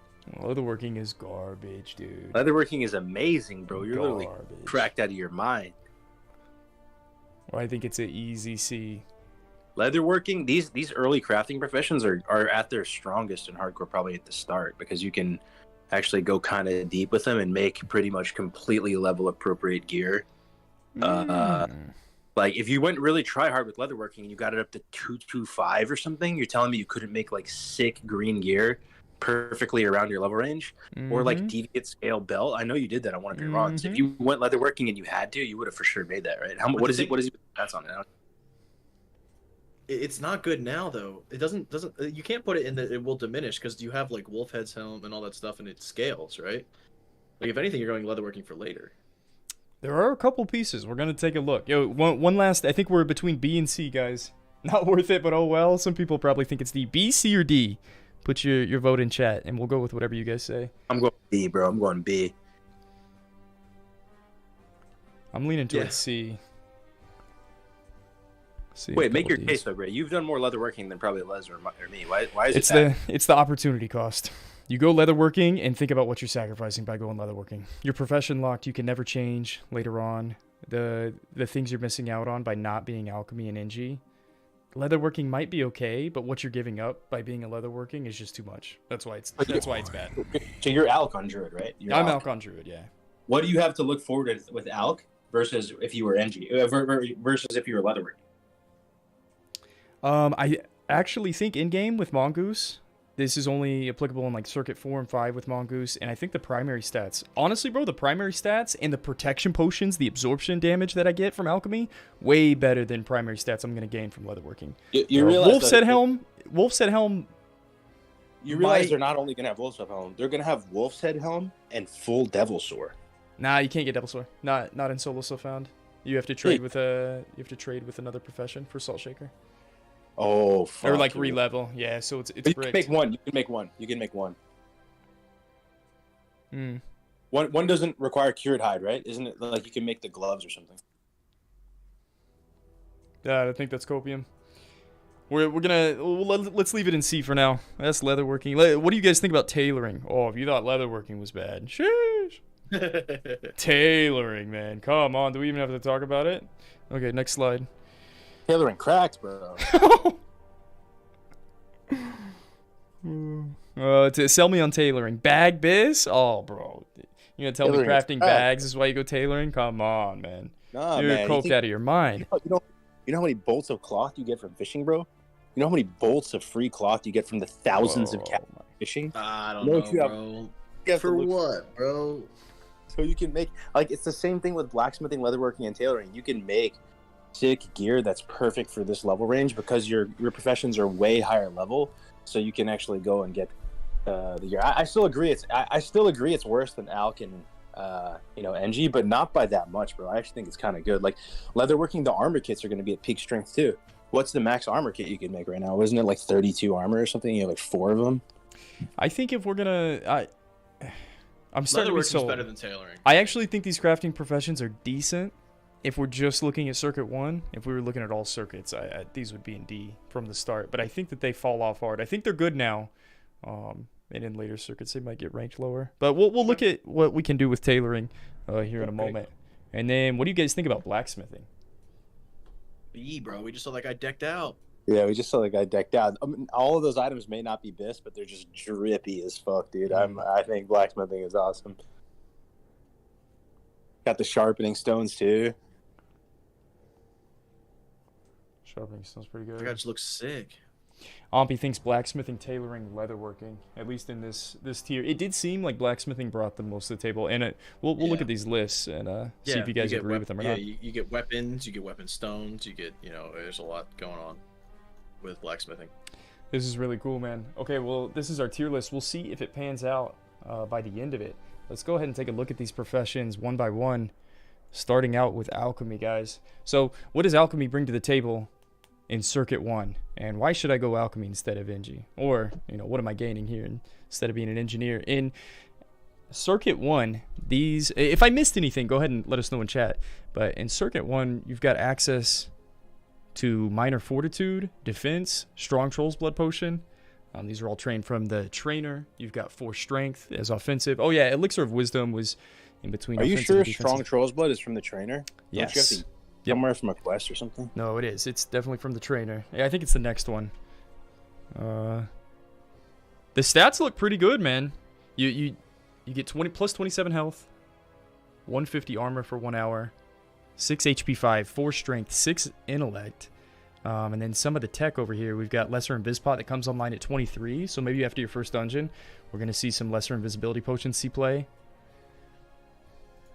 Oh, we've got Elixir of Firepower for mages.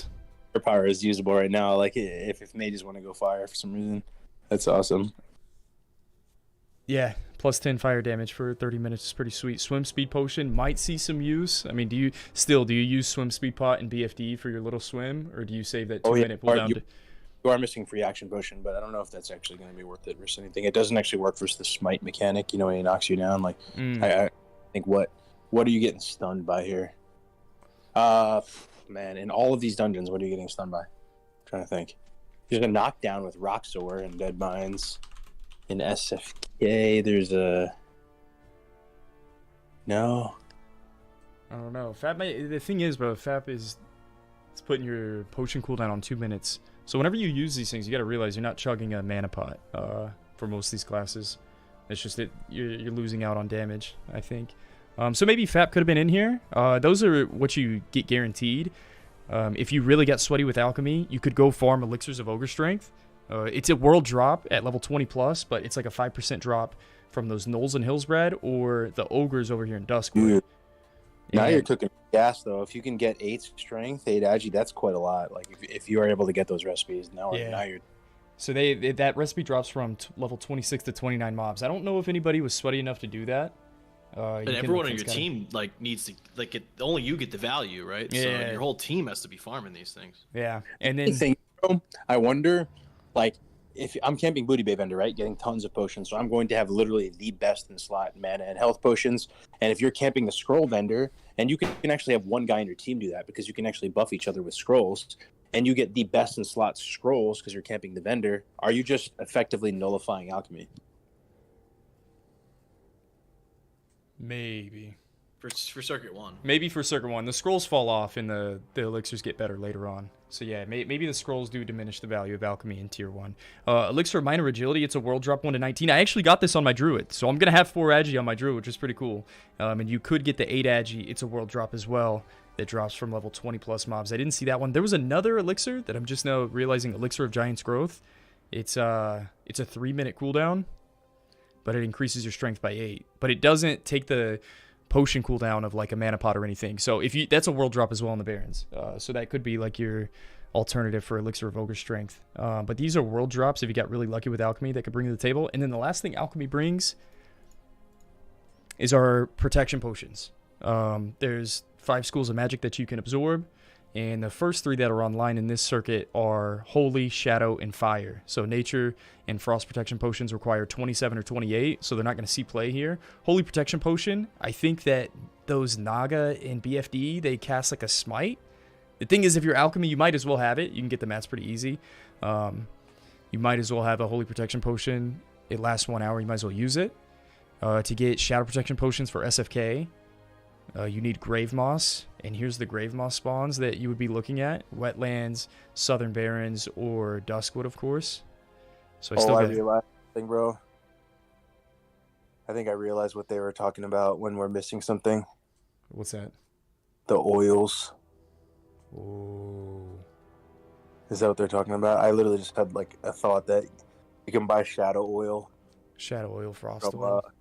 The Duskwood vendor in that house. I don't know if you can put it on your weapon, but it's kind of insane. But it's hard to farm the Shadow Oil. Yeah, it's really good, but it doesn't last very long and it's expensive. It takes like Grave Moss or something to make the Oil's 24. Oh, dude. Yeah, I think people are going to be level 24 in the circuit. People will definitely be 24.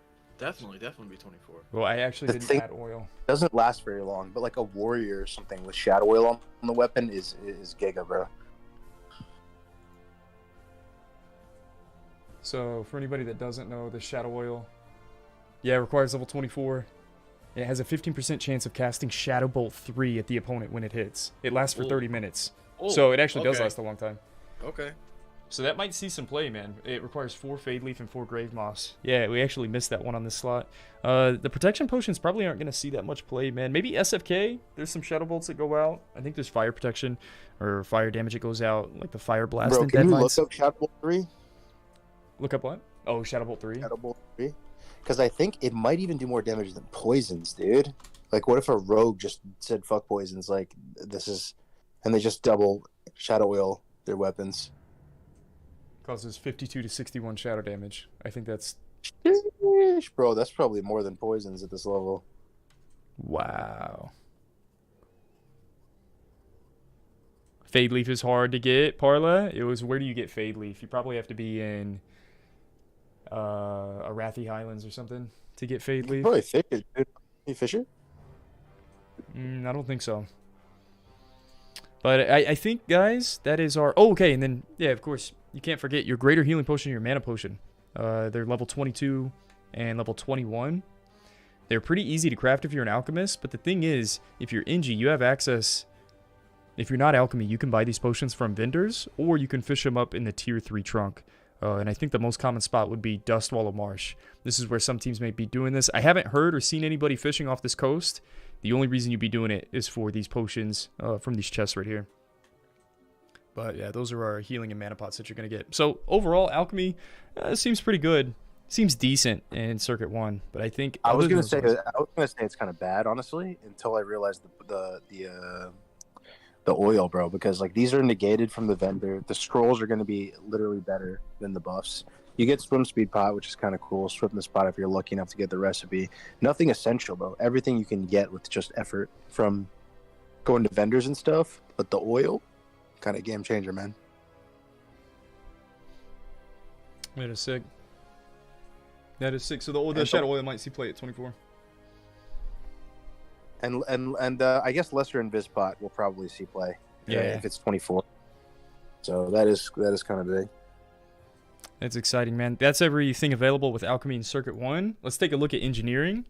Everybody seems to think this is S tier. Plays really well at in the first circuit, and I think it's going to scale well all the way through. So right off the bat, let's just look at the explosives that you can make. You can make bombs, iron grenades, heavy dynamite. These all require iron nodes. I think everybody's farming iron ore, and there's one right here, the solid dynamite, that requires mithril ore. And somebody told me that you can actually farm mithril over in the Charred Vale right now. And so that's kind of interesting. There's so much damage that comes out on like some of these higher level bombs. If you're actually that sweaty. Cargos, what does engineering look like for you? How many like dynamites and stuff have you farmed up? I think if I played my cards exactly right, and if I had to do this entire circuit over again, I would have started farming for the endgame stuff at like literally 14 or 15 and trying to just accumulate Giga Wool really early. And if I was able to do that, I would have been able to push into Silk tier more comfortably and then I would have taken more risks to get mithril and lived in the Charred Vale a lot more to get a few mithril nodes. I tapped a couple, but honestly, kudos to you. If you were sweaty enough and had the foresight to know what all the bottlenecks are, and you're going to be chucking solid dynamites on Saturday, you're a fucking Giga Chad. It's so much damage, man. It's Look like at that. twice. I'm gonna, yeah. Even like getting to heavy is crazy, bro, because that's iron. You know, I'm tapping iron, which is hard for me to get. I'm around skull level mobs everywhere, just getting iron. I mean, that's the big thing, man. Like, do these competitors have all of that foresight? Like, even our team, which I consider to be, I mean, definitely a wild card, but definitely, you know, a team of people who've played the game a ton. We kind of thought, okay, cool, we can level up to about 18, 19, then start to do our prep. And then we realized, oh snap, this is bad. We've goofed this, right? Cargo's told me too. He's been doing the PvP Makaraz, and he's like, hey, Gray, the one thing I learned was I over level really quickly. I was like, we'll see. It's not gonna be a problem. And yeah, if we could have done it again, we would have started farming way earlier. We would have stopped questing way earlier at like level 15. So solid dynamite, man, has the potential to do like twice the damage of the iron dynamite. That's crazy. Bro, if theoretically you had a team of all engineers and you all had solid dynamite and you chuck solid dynamite, I think you one-shot Van Cleef. I think he does have like 2k health. Like, you all just open up on him at the same time, cast like one ability, and chuck dynamite, and he's dead. It would like imagine you're gonna insta-kill the ads, and then a new wave of ads spawn. May probably kill those too. It's literally like the 300 scene where they're like, our Bro, arrows will black out the sun. Oh my god, dude. Throw 5 dynamites and it just blacks out the sun and one-shots whatever. Are we gonna see clips of Van Cleef dying in like 4 seconds on Saturday? Yes, 100%. 100%. Wait, dude. I'm telling you, bro, do you understand what our group is going to do to Van Cleef? It's going to be disgusting. Dude, I'm actually so excited. Like, 19 elites, Grace, that are walking around have like 750 health. Dude, do you think you can do this on every pull? You can do this every 60 seconds? Oh my goodness. Dude, Engie's cracked. Engie is cracked. Yeah, Engie's cracked. But I don't think it scales as well as Alchemy. Like, I think you're 100% right. Like, Alchemy's going to outscale it when you get things like Mongoose and stuff online for sure. The deeper Agipots even. That's sick, man. Those are explosives. We can drop every 60 seconds. Let's look at the tech that engineering brings. And Circuit 1, of course, is our biggest defensive cooldown. Might help with some skips if we try to skip a bunch of mobs and jump onto an evade spot. If we overpull, it's a great threat suspension. You know, if somebody's about to die, you just drop a dummy real quick. We have access to like there's 3 tiers of dummies, and you can actually make the tier 2 target dummies right now, and you can see the difference between the two. One has 1,000 health and another has 3,000 health, and so it's an AoE I thought it was taunt. 4.5k. Oh yeah. So it's the way it works. It's an AoE taunt that never resists. I've never seen one of these target dummies resist. It's always a snap threat, but it's like a threat. I don't think it's a threat suspension. But I think it gets to the top of the threat table, and if you have any heal ticking, bro, I swear, even if you move, like if you strafe, you get like strafing aggro, and it's so easy to pull threat off of these target dummies, in my experience. So they don't hold threat very well, but they can definitely like snap threat a really bad pull, or snap threat all the mobs in one location, and then a mage can like Frost Nova and reset everything, and everybody can recover from a bad pull maybe. But yeah, target dummies are really OP. So I was not expecting to be able to make advanced target dummies for this. It kind of blows my mind that, you know, we're up in the tier where we have gyrocronatums, iron spikes, bronze framework, and heavy leather. Grace, the fishing is just what made this all possible, you know? To have so much heavy leather at low level to make advanced target dummies blows my mind.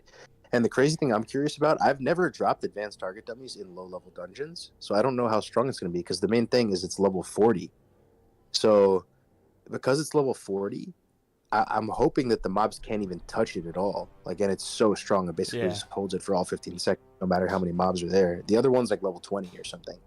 But it would be kind of sad, like you said, if you drop a level 40 target dummy and you can just pull off it with like one ability. Yeah, I think that's what happens, honestly. In my experience, they never hold threat very well. I've tested target dummies where I drop it and I just like run away for 3 seconds, cast no abilities, and they pull off of the dummy. So I don't know if that's how it's intended to work, but they still have a use case. Really good item. It has a 2-minute cooldown. We're going to be dropping these every 2 minutes. But it does take place of like a Hellstone. It takes place of... It's not a health pot. It shares cooldown with something else, though. maybe your minor recombobulator, if you have that. Speaking of minor recombobulator,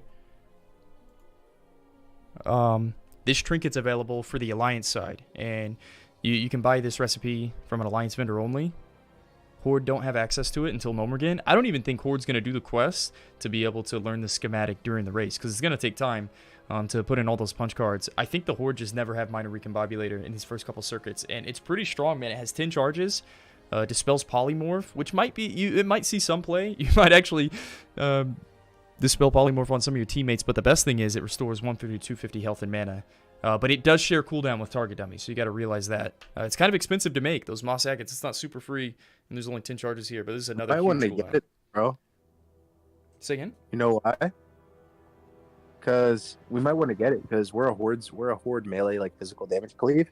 We have no defensive dispel. We have nothing. So like if we're in ZF or something and healer gets hexed, you know, we have no solution. That's why our team's called No CC, man. We're just full sug. Oh wait. Maybe it's a curse. Maybe it is hex and you can decurse. I think maybe. Oh, yeah, If it's a polymorph, then you could dispel it with this, you know. But yeah. Or we can just interrupt. Bulbco would be giving you a hard time, bro. This team no CC. We don't play around. Mob mechanics. We're just gonna grind everything down. But yeah, I don't know if the time as a Horde member gaining this in Nomergan is gonna be worth it. Maybe though. But it's really interesting to see that you're gonna be penalized as Horde if you try to get this during your Nomergan run. Another item that Engineering has is Gnomish Universal Remote. It's not that expensive to make. Alliance get it from the vendor recipe in Ironforge. Horde has access to it if you go to Shimmering Flats, but that means you got to run by like level 45 mobs in Teneris. And I think the only use that you're getting out of this is in the Foundry room from the Goblin Engineers whenever they summon their mechanical. But this is a really cool item. Like what we've seen in these circuits, and we're tweaking out our characters at 22.5, even if it doesn't have that much impact, you know, even if fishing for 40 hours only gives me like +3 agi, you know, plus 10 base stats. The nature of these tournaments, people want to be full bis, and so it's neat that this Gnomish Universal Remote does slot into some of these bis lists, and I think we saw like a Horde Rogue with this on, and so that means a Horde Rogue ran all the way to Shimmering Flats past high-level mobs in order to get here, or to get this recipe, so that's cool. Hopefully we see some plays with this. yeah, was there any comments underneath it that shows any more information on how it works, like how long you control the units, or is it like a mystery? I've never used this before. Well, I looked, if you look at the tooltip, those golems, they die after a minute. Like even whenever you're fighting them, they just despawn after 60 seconds. So no matter how the remote works, I don't know how long you control it. I think that mob's just going to despawn after 60 seconds is what I would think. Makes sense. Some people are saying it's 1 minute anyways. Yeah. How painful is the backfire? I don't know if that guy's tested it, bro. What if it just kills you? Yo, it also, look, it can either just root the machine or make it very angry. You probably enrage the mob. You might give it the ability to thrash or something. So it could backfire. Imagine a whole group with Gnomish Universal Remotes try to... Bro, what if you could use it on Sneed, man? On a shredder? Oh, that would be sick. Oh, no way. You definitely can't. You definitely can't. You don't think so? On Sneed Shredder, the boss? You might be able to, dude. No shot. You might be able to. I never thought about that. No shot. You just take him into the next hallway and start fucking chopping everybody up.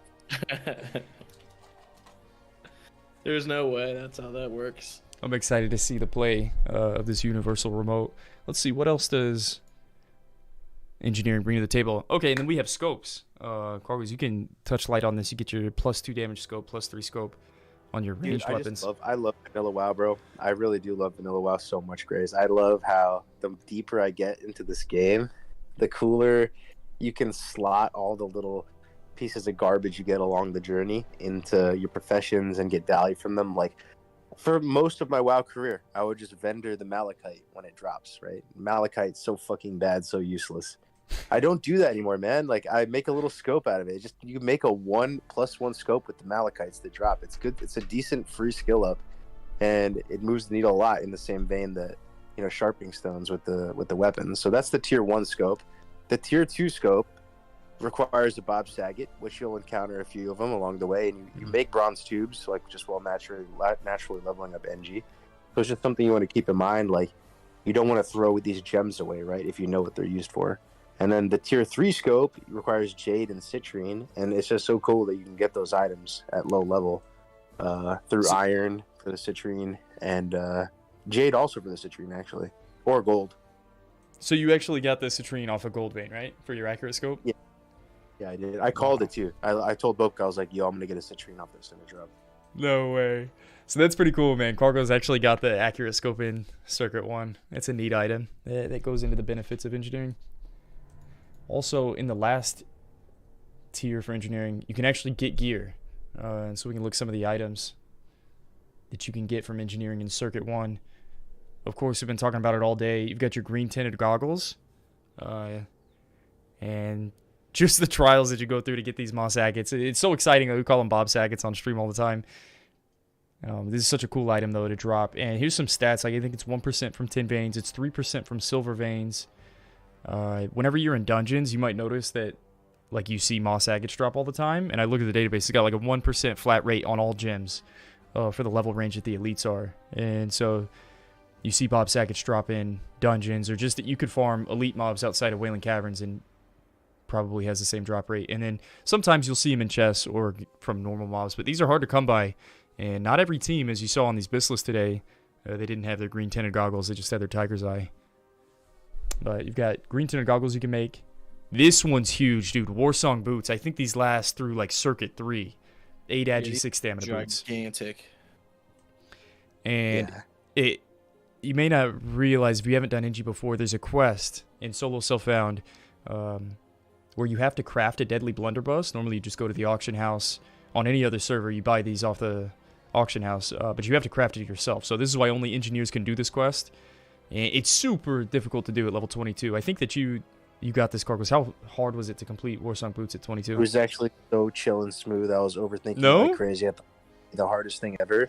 There's actually another Satyr camp you can go with lower level mobs. They're only 25s and 26s, which if you're kind of twinked out at 22, you can kill them. And you go loot the oil there. Then the saw blades you get from turning in the blunderbuss. And look at the materials for the blunderbuss, Grace. Look at the components. Copper tube. You make those and you do nothing with them. What do you do with them? You vendor them. Literally everybody vendors them because there's nothing to do with them. You can actually just make a deadly blunderbuss. The copper bolts, you already make like 9 million of those, right, when you're leveling NG.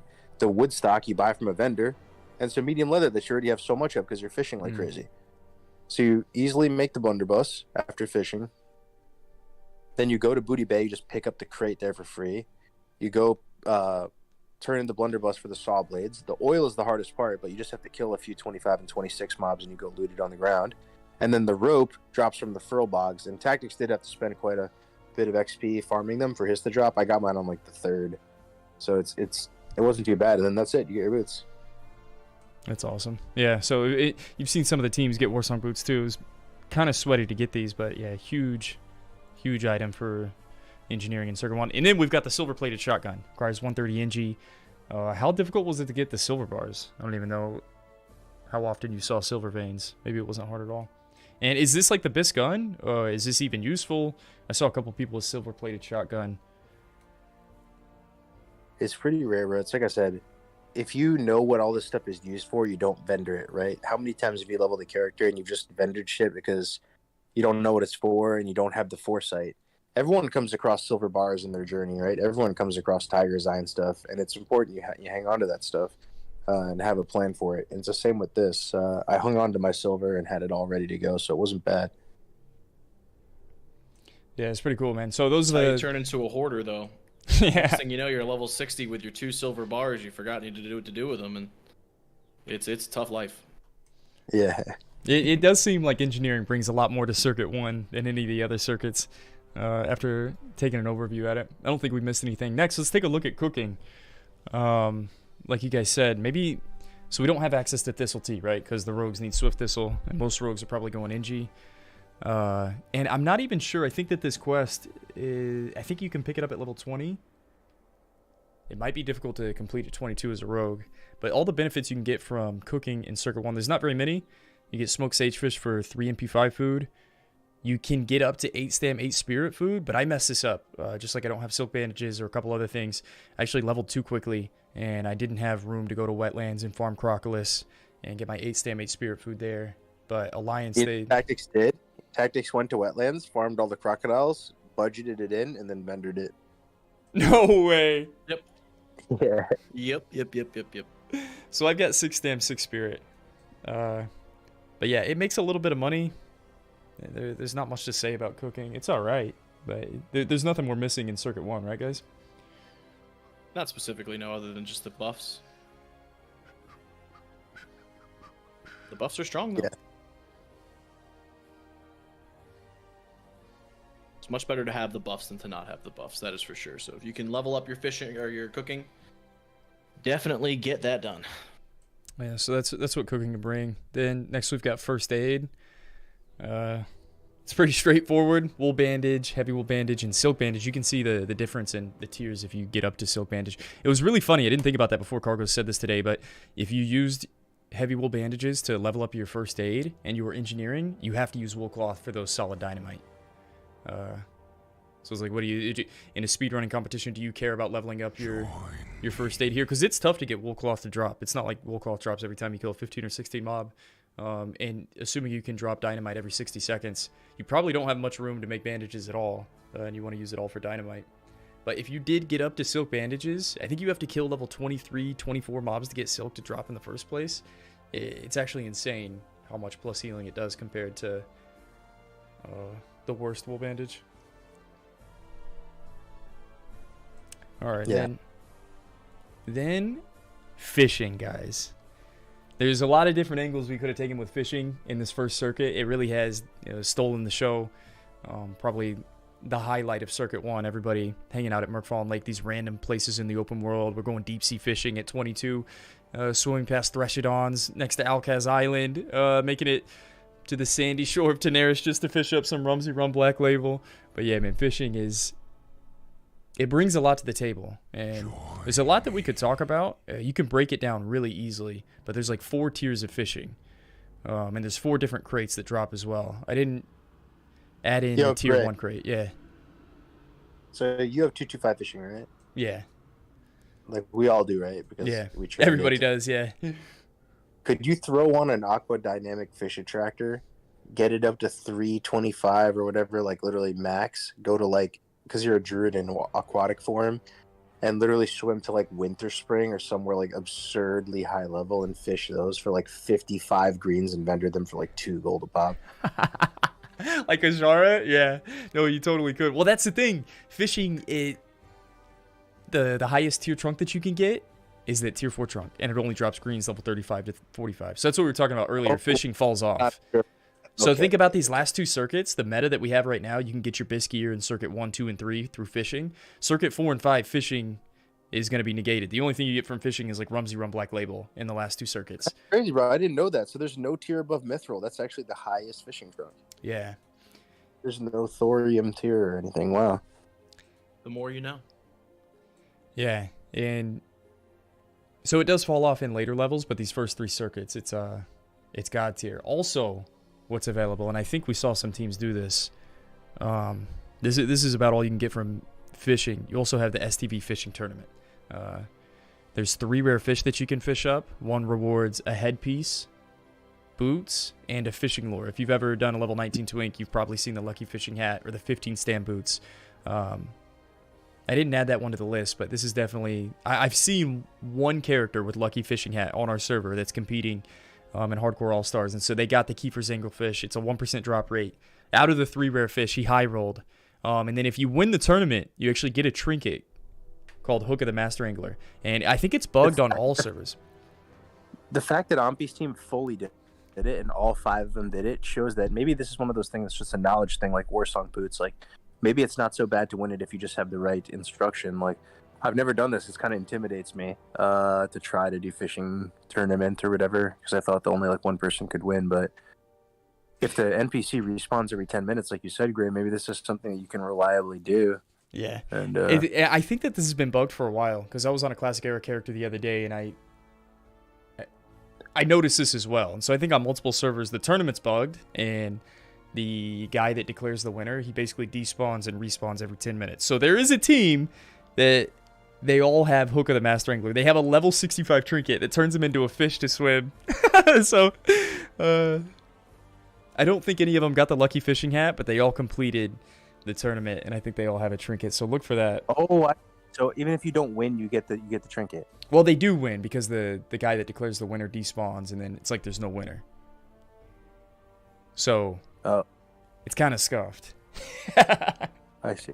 But it may not have that much impact, but it's one of those items, man. It's one of those strategies. Like, Vanilla has all these stupid, quirky items that see use. And in a speedrunning tournament, in a vacuum, this is a pretty high-value item.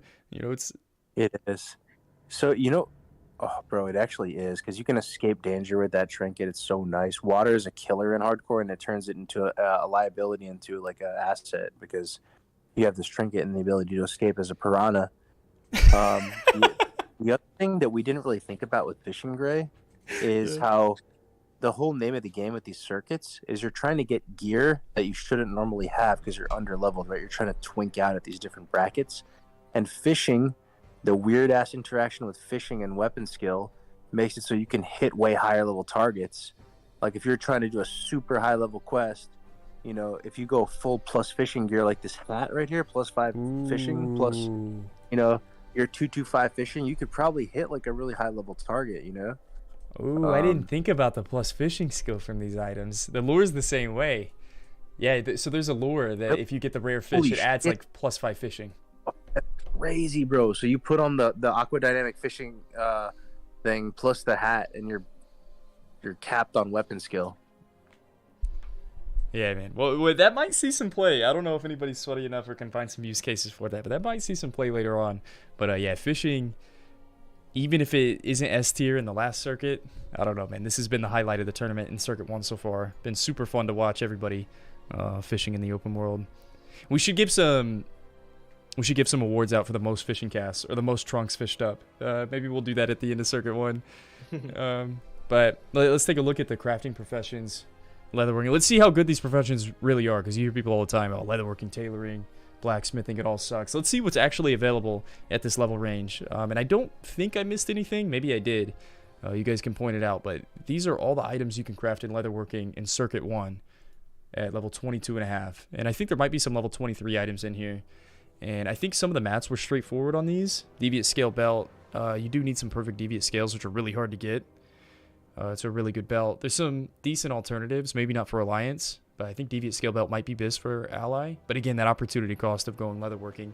There's some cool items in here, though. Rogue can only get Pilfer's Gloves because it needs 2 lucky charms, which you pickpocket from the Rogue quest area. Red Whelp Gloves might see some play on like a Feral Druid, just because, or Rogue for that matter. But again, the opportunity cost, man, of going leatherworking and not being Ingi or Alk, I think is kind of painful. Deviate scale belt, actually not that cracked looking at it right here. It's not that great. It's okay.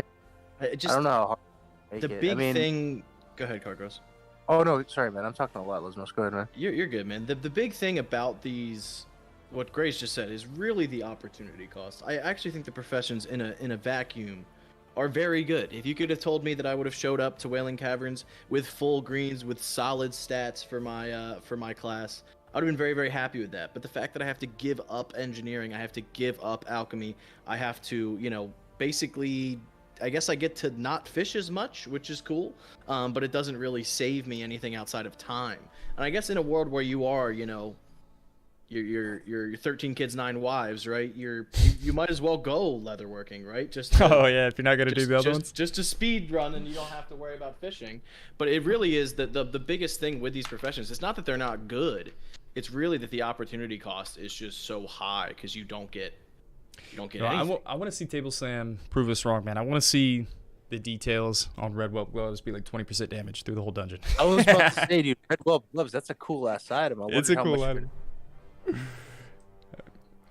Maybe what's the PPM on it or whatever? Oh, actually, no, it's right there. It's 5% chance or internal cooldown or anything. Maybe there is none. Maybe you just I don't think there is. attacking so fast and cat and just 5% roll every attack. So that gives you an idea of what you can get from leatherworking in this first circuit. So it's 24 armor on the leatherworking kits, and you can put 4.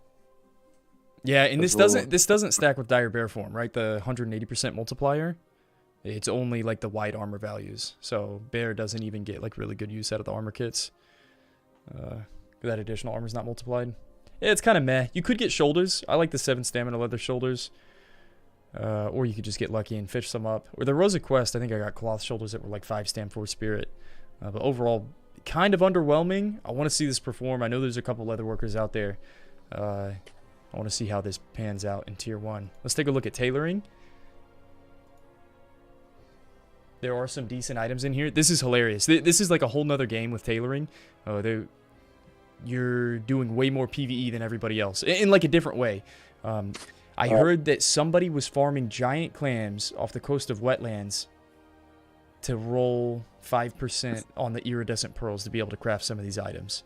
Or you kill like level 20 murlocs that drop shells that can drop iridescent pearls at like a 5% rate as well. But there's some cool items in here. I just don't like spell damage very much at the low levels. I just don't feel like it's that impactful at the low levels. I could be wrong, though. Look at the Yeah, but not a Azure lot of int. Not a lot of No. int. The Azure Song Pantalones, they're good. But the Phoenix pants aren't great. Like, and think about how isn't that great. What is that blue thing? Is it blue dye? Probably, right? It's not troll mojo. No, it's blue dye. Yeah, so those are chill as fuck to get, dude. You just fish like 3 times and get the silk. Yeah, they're actually not that hard to get. Those iridescent pearls are hard to farm. If you don't start farming murlocs at level 20, you're going to be stuck. You don't need the iridescent. I was talking the Azure silk, though. If you go icicle rod, Azure silk pants, go be a frost Andy. Yeah, I guess you could. And then Azure silk. So between that, the freezing staff, that is 20 spell power, right? Was it 10 or 15 on the freezing staff? I think it was 10. You know what I'm seeing here? If you could profession swap in this tournament, maybe. I think I would go leatherworking at level 40, profession swap, make my wolf set helm, and then go somewhere else. I think that these professions will be way stronger if you could drop craft gear, drop, and go re-level your other profession again. But just to protect the player base, we don't allow people your profession locked whenever you choose one. But yeah, I think that these professions would see way more use if you could swap professions during the tournament. Are there people that are tailoring enchanting? There's no enchanters. There was one guy, and then they backed out and realized they couldn't use the rods for higher level stuff. So there's no enchanters. I see. Why profession locks? Because then everybody would have to quit their professions and then pick it up again. Like if I'm a druid in the 3rd circuit, I'm gonna have to drop my 225 herb alch, level up. Dude, it's absurd to make wolf set helm. You have to get like tribal leatherworking. The pre-quests, I'm going to grind from 40 to 43 just to become a tribal leatherworker, just to make my wolf set helm. Then I drop all of that and I regrind herb alchemy. Like, it'd be insane, bro. It wouldn't even be that fun. But here we are fishing for like 100 hours, so. Yeah, I guess fishing is pretty... Yeah, but I don't know. Fishing isn't that intense compared to what would happen with profession swapping. Like right now, you'd be having people going tailoring for this one item, and then they go blacksmithing for this, for sharpening stones, and they go leatherworking for this, and then they go herb alch for all their potions, and then they'd go engineering, and it would just be chaos. And then do it all again the next circuit? Bro, yeah, and then do it all again the next circuit. Great. Someone said, any hopes of capping how much you can fish XD? This guy's down bad. It's literally 10k casting, just waiting for us to protect him from himself, dude. 15k cast per player per circuit. You can rest now, brother. You can sleep. That's so funny. Guy, bloodshot eyes, sitting in his computer, completely dark room. Hey, you guys gonna tell me I can go to bed soon? Because I've been fishing for 7 days straight. So tailoring's pretty underwhelming, man. Last but not least, let's take a look at blacksmithing. What does blacksmithing bring to the table? We'll look at the weapons in a second. The gear that you can craft, it doesn't require any crazy gear. I think the craziest one are the green iron boots with lesser moonstone. That might be hard to get in this circuit, but everything else looks attainable.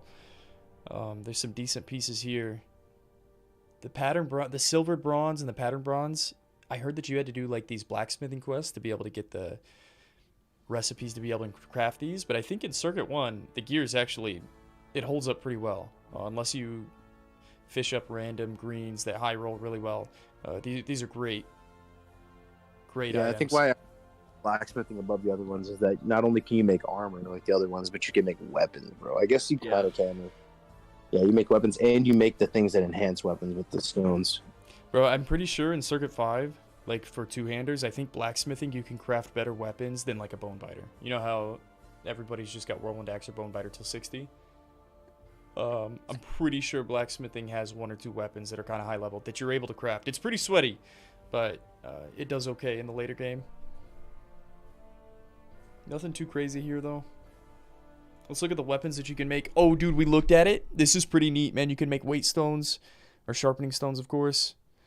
Heavy bronze mace. It's a huge, slow main hand weapon. That's pretty good. It takes a moss agate to make. That's kind of hard to get to. Iridescent hammer. It's a fast one-hander. You have pearl-handled dagger that take small lustrous pearls. But then this one, the DBP, the deadly bronze poniard.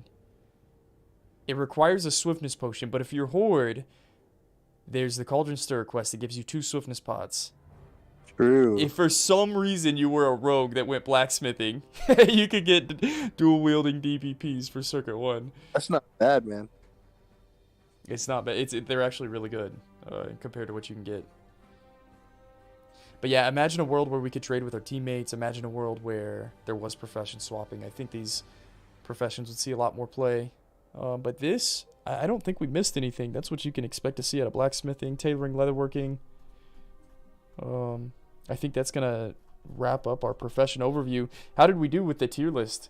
Now that you guys saw that, if we go look at our tier list again, do you think that the professions lived up to where we placed them? Did we misplace any of the professions? You think there would be not much to talk about? Like, oh my god, level 22 dungeon circuit. This is like, you know, kind of borderline Papago. Everyone's so low level and you're running, but there's actually quite a lot. It's surprising. Yeah, we just talked like an hour and 45 minutes. Yeah. It's so funny, man. Sure. Yo, my thing is, do you think the other circuits moving forward are going to be more sweaty or less sweaty? I think once fishing's done. No, here's the thing, bro. This is what I've heard. Once fishing's done, once we get to this weird tier before Circuit 5, there's open world epics where people are going to grind level 40 to 50 mobs that are gray, and they're just going to grind all day and try and get a Warden Staff to drop. They're going to try and get a Kang to drop. They're going to try and get like some stupid epic items. So once fishing falls off, the ability to grind open world epics comes into play. I don't know. Sounds like a great way for my level 56 mage to die to pirates in Teneris, baby. Yeah. I can't wait. What do you guys think? Do you think the tournament's going to get sweatier or less sweaty as it goes on? I feel like the knee-jerk reaction is, of course, it's going to get sweatier, but I don't know, man. There might be a world where this first tier is as sweaty as it gets. What do you think? I think it's going to get way less sweaty and more chill. Why is really? That? Tell me more. Because professions are going to be like, we're already getting them up to like 225 for the Circuit 1. So like a lot of the profession grind is like kind of out of the way. The you know, the most traumatizing part of mining is getting to 125 and getting to tin, getting to iron. Also, we're packed in these zones where there's 19 people waiting up for Zalazan, there's 19 people waiting up for Hogger, and all these low-level zones are just so congested on these servers. We're free. We're out of the starting zones. We're way deeper into professions. We just have, you know, like 75 points to go or something, which we should be able to get. I don't know. But, yeah. I can't wait to see what the next open world meetup spot is. I don't know if there's going to be a cool meetup spot like Merkfallen Lake again. I think that people might be a little bit more spread out, but it's been fun. That's been like our neutral city, our neutral gathering place in Circuit 1. So I'm excited to see where the masses move in Circuit 2. Yeah, it's going to be really interesting to see. You know, it's like, I don't know. I definitely don't think we could have predicted what was going to happen this week, like if 2 weeks ago.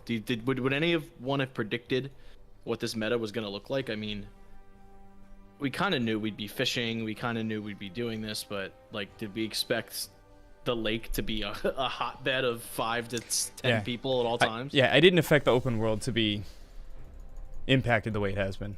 Bro, it's so funny that clip of go back looking like a crazy man, like fishing up a box earlier.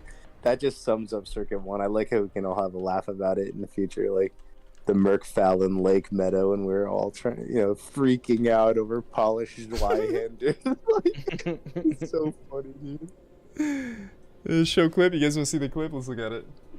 It's so funny.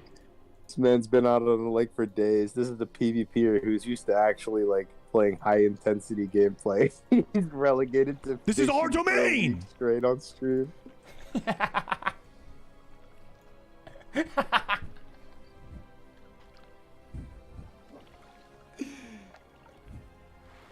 Yes! Yes! Yat! Yat! Yat! Yat! God damn it! God damn it! Get in! Holy fuck, man! What is this grief? What is this? This is our domain! He's losing his mind. The trailer play this clip. You just put Circuit 1 HCAS starts this Saturday. Yeah, you end it right here. I love how it cuts off. Watch. Grief! What is this? This is the perfect reaction, though, bro. Days out on the lake, the grueling, sweaty grind of HCAS Season 1, Circuit 1. He's losing his mind here, one cast at a time. It's kind of like charming in a way.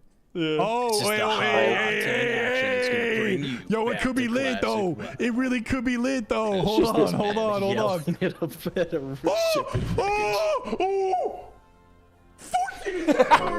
boots! We fucking pulled, baby! Man, what a time. What a timeline we're living in, everybody. What a timeline we're living in. We've created a monster. This shit is fun though, man. We're ahead of the curve on this one, I hope, because I think I'm having a blast with it. I think a lot of people are too. We're all watching this together. Like, I don't know. It's been a ton of fun. Yeah, are you guys chat? Are you guys having fun watching a lot of this stuff? And anyone playing? Are you having fun playing this stuff, or are we just high on our own copium right now? What does everyone think? Are we having a good time? Personally, for me, man, it's weird for me, bro. Like, it's a totally different take on leveling in hardcore. I'm not just leveling a hardcore normal character anymore. I feel like I'm playing a whole new game, whole new meta. I feel like I'm level 60 right now doing pre-bis grind at level 21. Yeah. It's weird. Dude, with all the slash play we put into these 22 guys, I wonder if we would already be 60 if we were just playing normal. We probably would be. That like breaks the barrier, bro, of like I swear, bro, that's why we play hardcore. Those are the types of gamers and the people that like hardcore so much, because it's not about the end game or hitting 60. It's just the moment and the experience that you're playing at the moment. Like what you're doing right now is the end game. So it's cool. Your own mini end games throughout the way, right? Like you hit 22, and it's like boom, your end game for like 4 days. Good luck, go. All the fishing interactions, all the clips have been shared with each other, all the slash duels around Merkfallen, like all the mobs pulled on top of each other, all the mobs that people have tried to kill while people are leveling up their weapon skill to grief of, man, it's all in game. Yeah, I guess Circuit 1, oh man. Yeah, it hasn't even started, huh? Exactly. The real fun's gonna start on Saturday on Sars channel for sure. And all 34 teams will be streaming, guys. I don't know if we've seen anything like this. It's like required to stream. So like hopefully our site is up by then, hardcoreallstars.com, and you're able to click just the logo of the team you're cheering for or whatever, and you can see them live going through the dungeon circuit. It's gonna be fucking sick. I wish I could showcase that website. It's still a work in progress, but it looks insane, man. If it works out the way it's been conceptualized, it looks really cool, guys. So stoked for Saturday. Yeah, same. I hope you guys like that podcast. Yo, can I get an easy clap, a W in the chat for Lesamos and Cargos carrying the stream today, man, and being out here and adding commentary. Guys, we just bullshitted, bro. You made all those slides. It was really fun. It was really fun. Send them to Sarth too, so he could help use them on the cast too. Yeah. It might actually help them. So one thing that this is my motto, I think, for Hardcore All-Stars is this league is going to be over in the blink of an eye, man. It's going to be here today, gone tomorrow. And I'm trying to soak it in as much as possible and doing like professional reviews over each circuit. It's a really fun project for me, and I hope there's value in it that you guys see. And Burning said he wants to see some more intra team drama. Yeah, I think we'll see that in later circuits for sure. Once we... Yeah, I was just smack talking Ampy in the call before we went live anyway, so I'm sure it's building. Wait till the bingo card drops on the next episode of Around the Forge. The bingo card will build the drama for sure. Yeah, we're also actually, hold up, real quick. If anybody wants to, it's very easy to go online and get a bingo card generator. If anyone wants to make a bingo card in the meantime and throw it in the meme channel on the Discord, we might feature it on the next episode of Around the Forge, because I do think we're going to be making a pre-Circuit 1 bingo card. So things you think are going to happen in Circuit 1, throw it out on the bingo card. Maybe we can do a post recap on a bingo card. Cargos, you ever seen a bingo card? No. Hey, excuse me? Oh, you never played bingo? I've never. I think I might have when I was really small, but I don't even remember the rules of it. What is it? Bro, it's bingo, bro. What are you talking about? You never played bingo? bingo. Yeah. And bingo was his name-o, bro. Bro, you actually have never played bingo before? Hold up. I actually don't remember. It's not like a Texas pastime. Like whenever I was in school, in my town, they had like this big ass epicenter. Look, everybody would go play bingo on Friday nights. No, like I know what bingo is. Like, isn't it like they say like 43 and you're like bingo or something, right?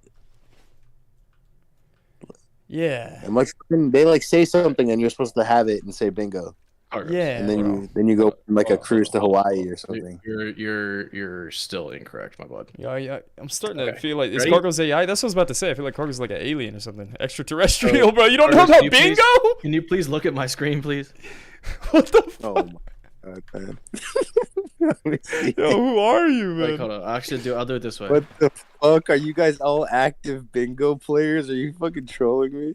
All right, ready? All right, you're on my screen, right? Look at this card here, right? This is a bingo But card. It's got free space. It's bingo. Yeah, but you have to get all the numbers in a line. You can go diagonal, up, across. If you get them all in a line, you have bingo. That brings us to our bingo card, where we can make whatever we want. And we can be like... But a big hopper of balls? No, bro. You can just... Don't you jiggle the balls around and you take a ball out and you say the number and it's bingo? 43. Yeah. Like you see what I'm doing here? You can have like Cargos. whatever, and then you can you come out to Texas one of these days. We'll take you out to bingo night, brother. Bingo night with all the old folks. Do you guys know about Cargos is ready for some K Kona bingo, brother? Like it's actually some serious. It's like a legal way to gamble in Texas because we don't have casinos, but it's like high stakes bingo, bro. Like you gotta pay $300 a round, and you pay out big. Bingo, brother. You're gonna lose to some 65-year-old grandma. You're gonna take all your money. Okay, sounds good. And some guy said, what'd you say? Why has this guy been at this lake for 2 days now? But you don't know about Merkfallen Lake? This is the hottest place on Azeroth as of the last 2 weeks. No, I mean, we're just doing some last second fishing. I did actually get a weapon upgrade. The only item that I've gotten from like 30-40 hours of fishing is like a side grade of a weapon. So I don't even know what I'm doing with fishing. We're gonna throw a couple more casts in. But what do we need to do for the next 2 episodes? If anybody here wants me to showcase your team, it doesn't even have to be all your team members. It'd be nice to just have one person from each of the teams just so we can get an idea. If you have cool drops, cool clips of drops, I think we're going to showcase like some high-level quests that you guys completed after the first circuit, because I know that people are all sensitive of giving away strats and stuff, which you should be. It'd be fun to do a strat reveal next week. But if you guys want to be a part of the team showcase tomorrow, I really need Bistless from you guys. And I think we're going to use 60 upgrades. It looked a lot better with that 60 upgrades link than the Wowhead Gear Planner one. Or reach out to me on Discord, man. That would be really cool if we could showcase at least another 5 teams tomorrow. And then on Friday, we're going to do like a dungeon overview. So we're going to go over the bosses, strats, and probably do like an FAQ before the tournament. But I really need you guys' help if you're playing in a team to send a 60 upgrades link of your gear. That would be sick. And if you have clips, you can throw it in there too.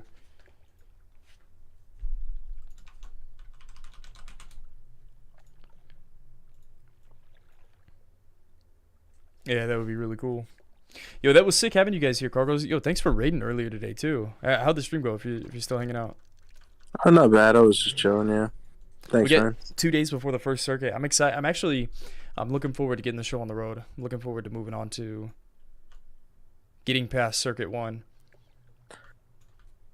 It's gonna be really fun, bro. I hope we don't choke with tactics and everything. That would be awesome. I hope we do well too. I think we will. I honestly think we're gonna clutch it. All of us who've been playing together for long enough. You know what I'm really excited about hearing some of these strats, bro. Some people have been linking 1 or 2 things to me, and I haven't even shared it with my own team just because, I don't know, there's no reason to. I didn't know about the tech beforehand. Bro, there are some crazy low-level items and strats that people are doing that'll be revealed on Saturday. And then we'll get to see it all again at level 32 in the next circuit. You know what would be so crazy, Gray?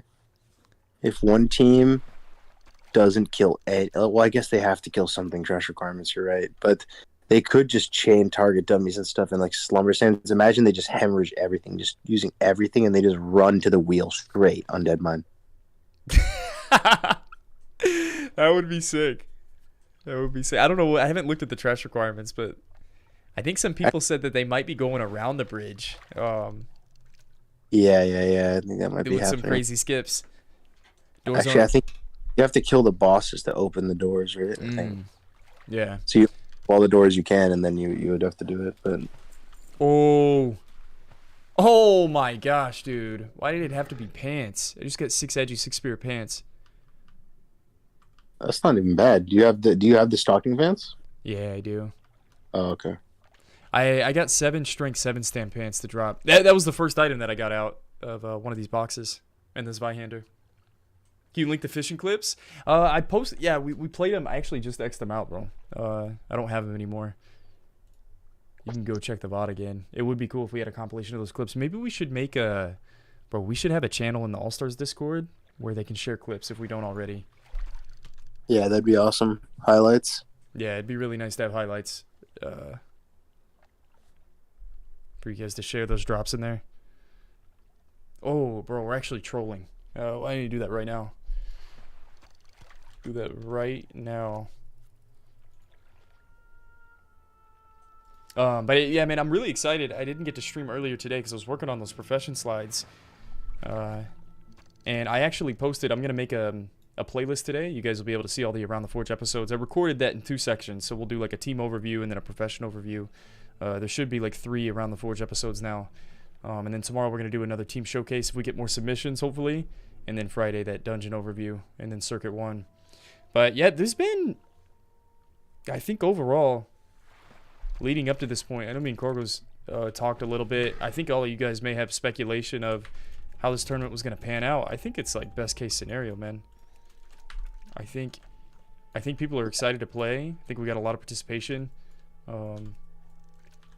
Says the guy who doesn't need to do VOD review for 200 players. Ooh, unlucky. Couldn't be me. Couldn't be me. Oh, we have some volunteers for that, right? Oh. Yeah, we have yet to reach out to them, but yeah, we've got a couple of volunteers to help me out on that front, which will be nice. Man, here's only the guy who started it all. I'm so excited, bro, to see how this first circuit pans out. Yeah, it's gonna be a good time, man. So somewhere we can watch a team showcase. It's gonna be on my YouTube tonight. I'm about to wrap up right now, and go post that and go prepare for the next episode.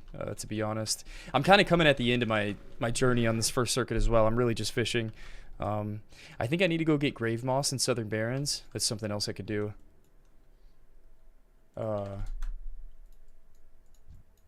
Yeah, there's a lot of offline things we're doing. I wish there was more live time. I wish there was more live coverage of the All-Stars event. I wish there were more live streams happening all the time. Does anybody see anyone doing Hardcore All-Stars right now that we could raid? I've seen a little bit more recently. I've seen it. So Nom Nom was streaming it this morning. Chadley's been streaming it. Showbeck's still fishing? Yeah, Showbeck's been streaming it. Boca. Definitely could be a lot more, but... Does anyone see a hardcore stream we could send it over to? An All-Stars? Do we need everyone to stream or just team captains? I think in the white paper, man, it's all listed. But I think if you do like high level quests and want to have like DC protection, you do have to stream at some point. Yeah, just like playing hardcore, it's always smart to stream. Bro, What happened? new team forming. Guess who? It's gonna be Aluthron, Dirty Randy, Hell Smash, No way. Sash, and Shoal TV. Sasha from Wrath? They're called Pagel's Pro Shop. Dude. Might actually have to look out for those guys. And they're going to make it for Circuit 1. Ooh, Hell Smash is in the group? Bro. Yeah, Hell Smash is God tier Hunter. I know he's playing Hunter. Has to. Shoal? Did you say Shoal was in the group too? Yeah. There you go. Oh, yeah. Shoal's a gamer. Shoal's a Another gamer. good team. That's awesome. That is really cool. Yo, if Cheesy's streaming, I'm going to send it to Cheesy now. And work on some of these slides for the next episode. Yeah, guys, if you guys could be so kind, man, if you're participating, send me a 60 upgrades link of your character, and we'll showcase it on stream tomorrow. That'd be really helpful. Thanks for being here. Oh, thanks for all the support. I know we weren't here for very long, but we're going to prepare for some more of those episodes. We'll get them posted on YouTube and just get ready for this circuit here on Saturday. But yeah, thanks for being here, guys, and big shout out to Les and Cargos, of course. Only all the back end where so many moving pieces. Hopefully you guys can enjoy some All-Stars content with Cheesy and everybody else the next couple days. Nice job, man. Episode. Oh, thanks, man. Super fun. All right, say hi to Cheesy for me, everybody. Peace, guys.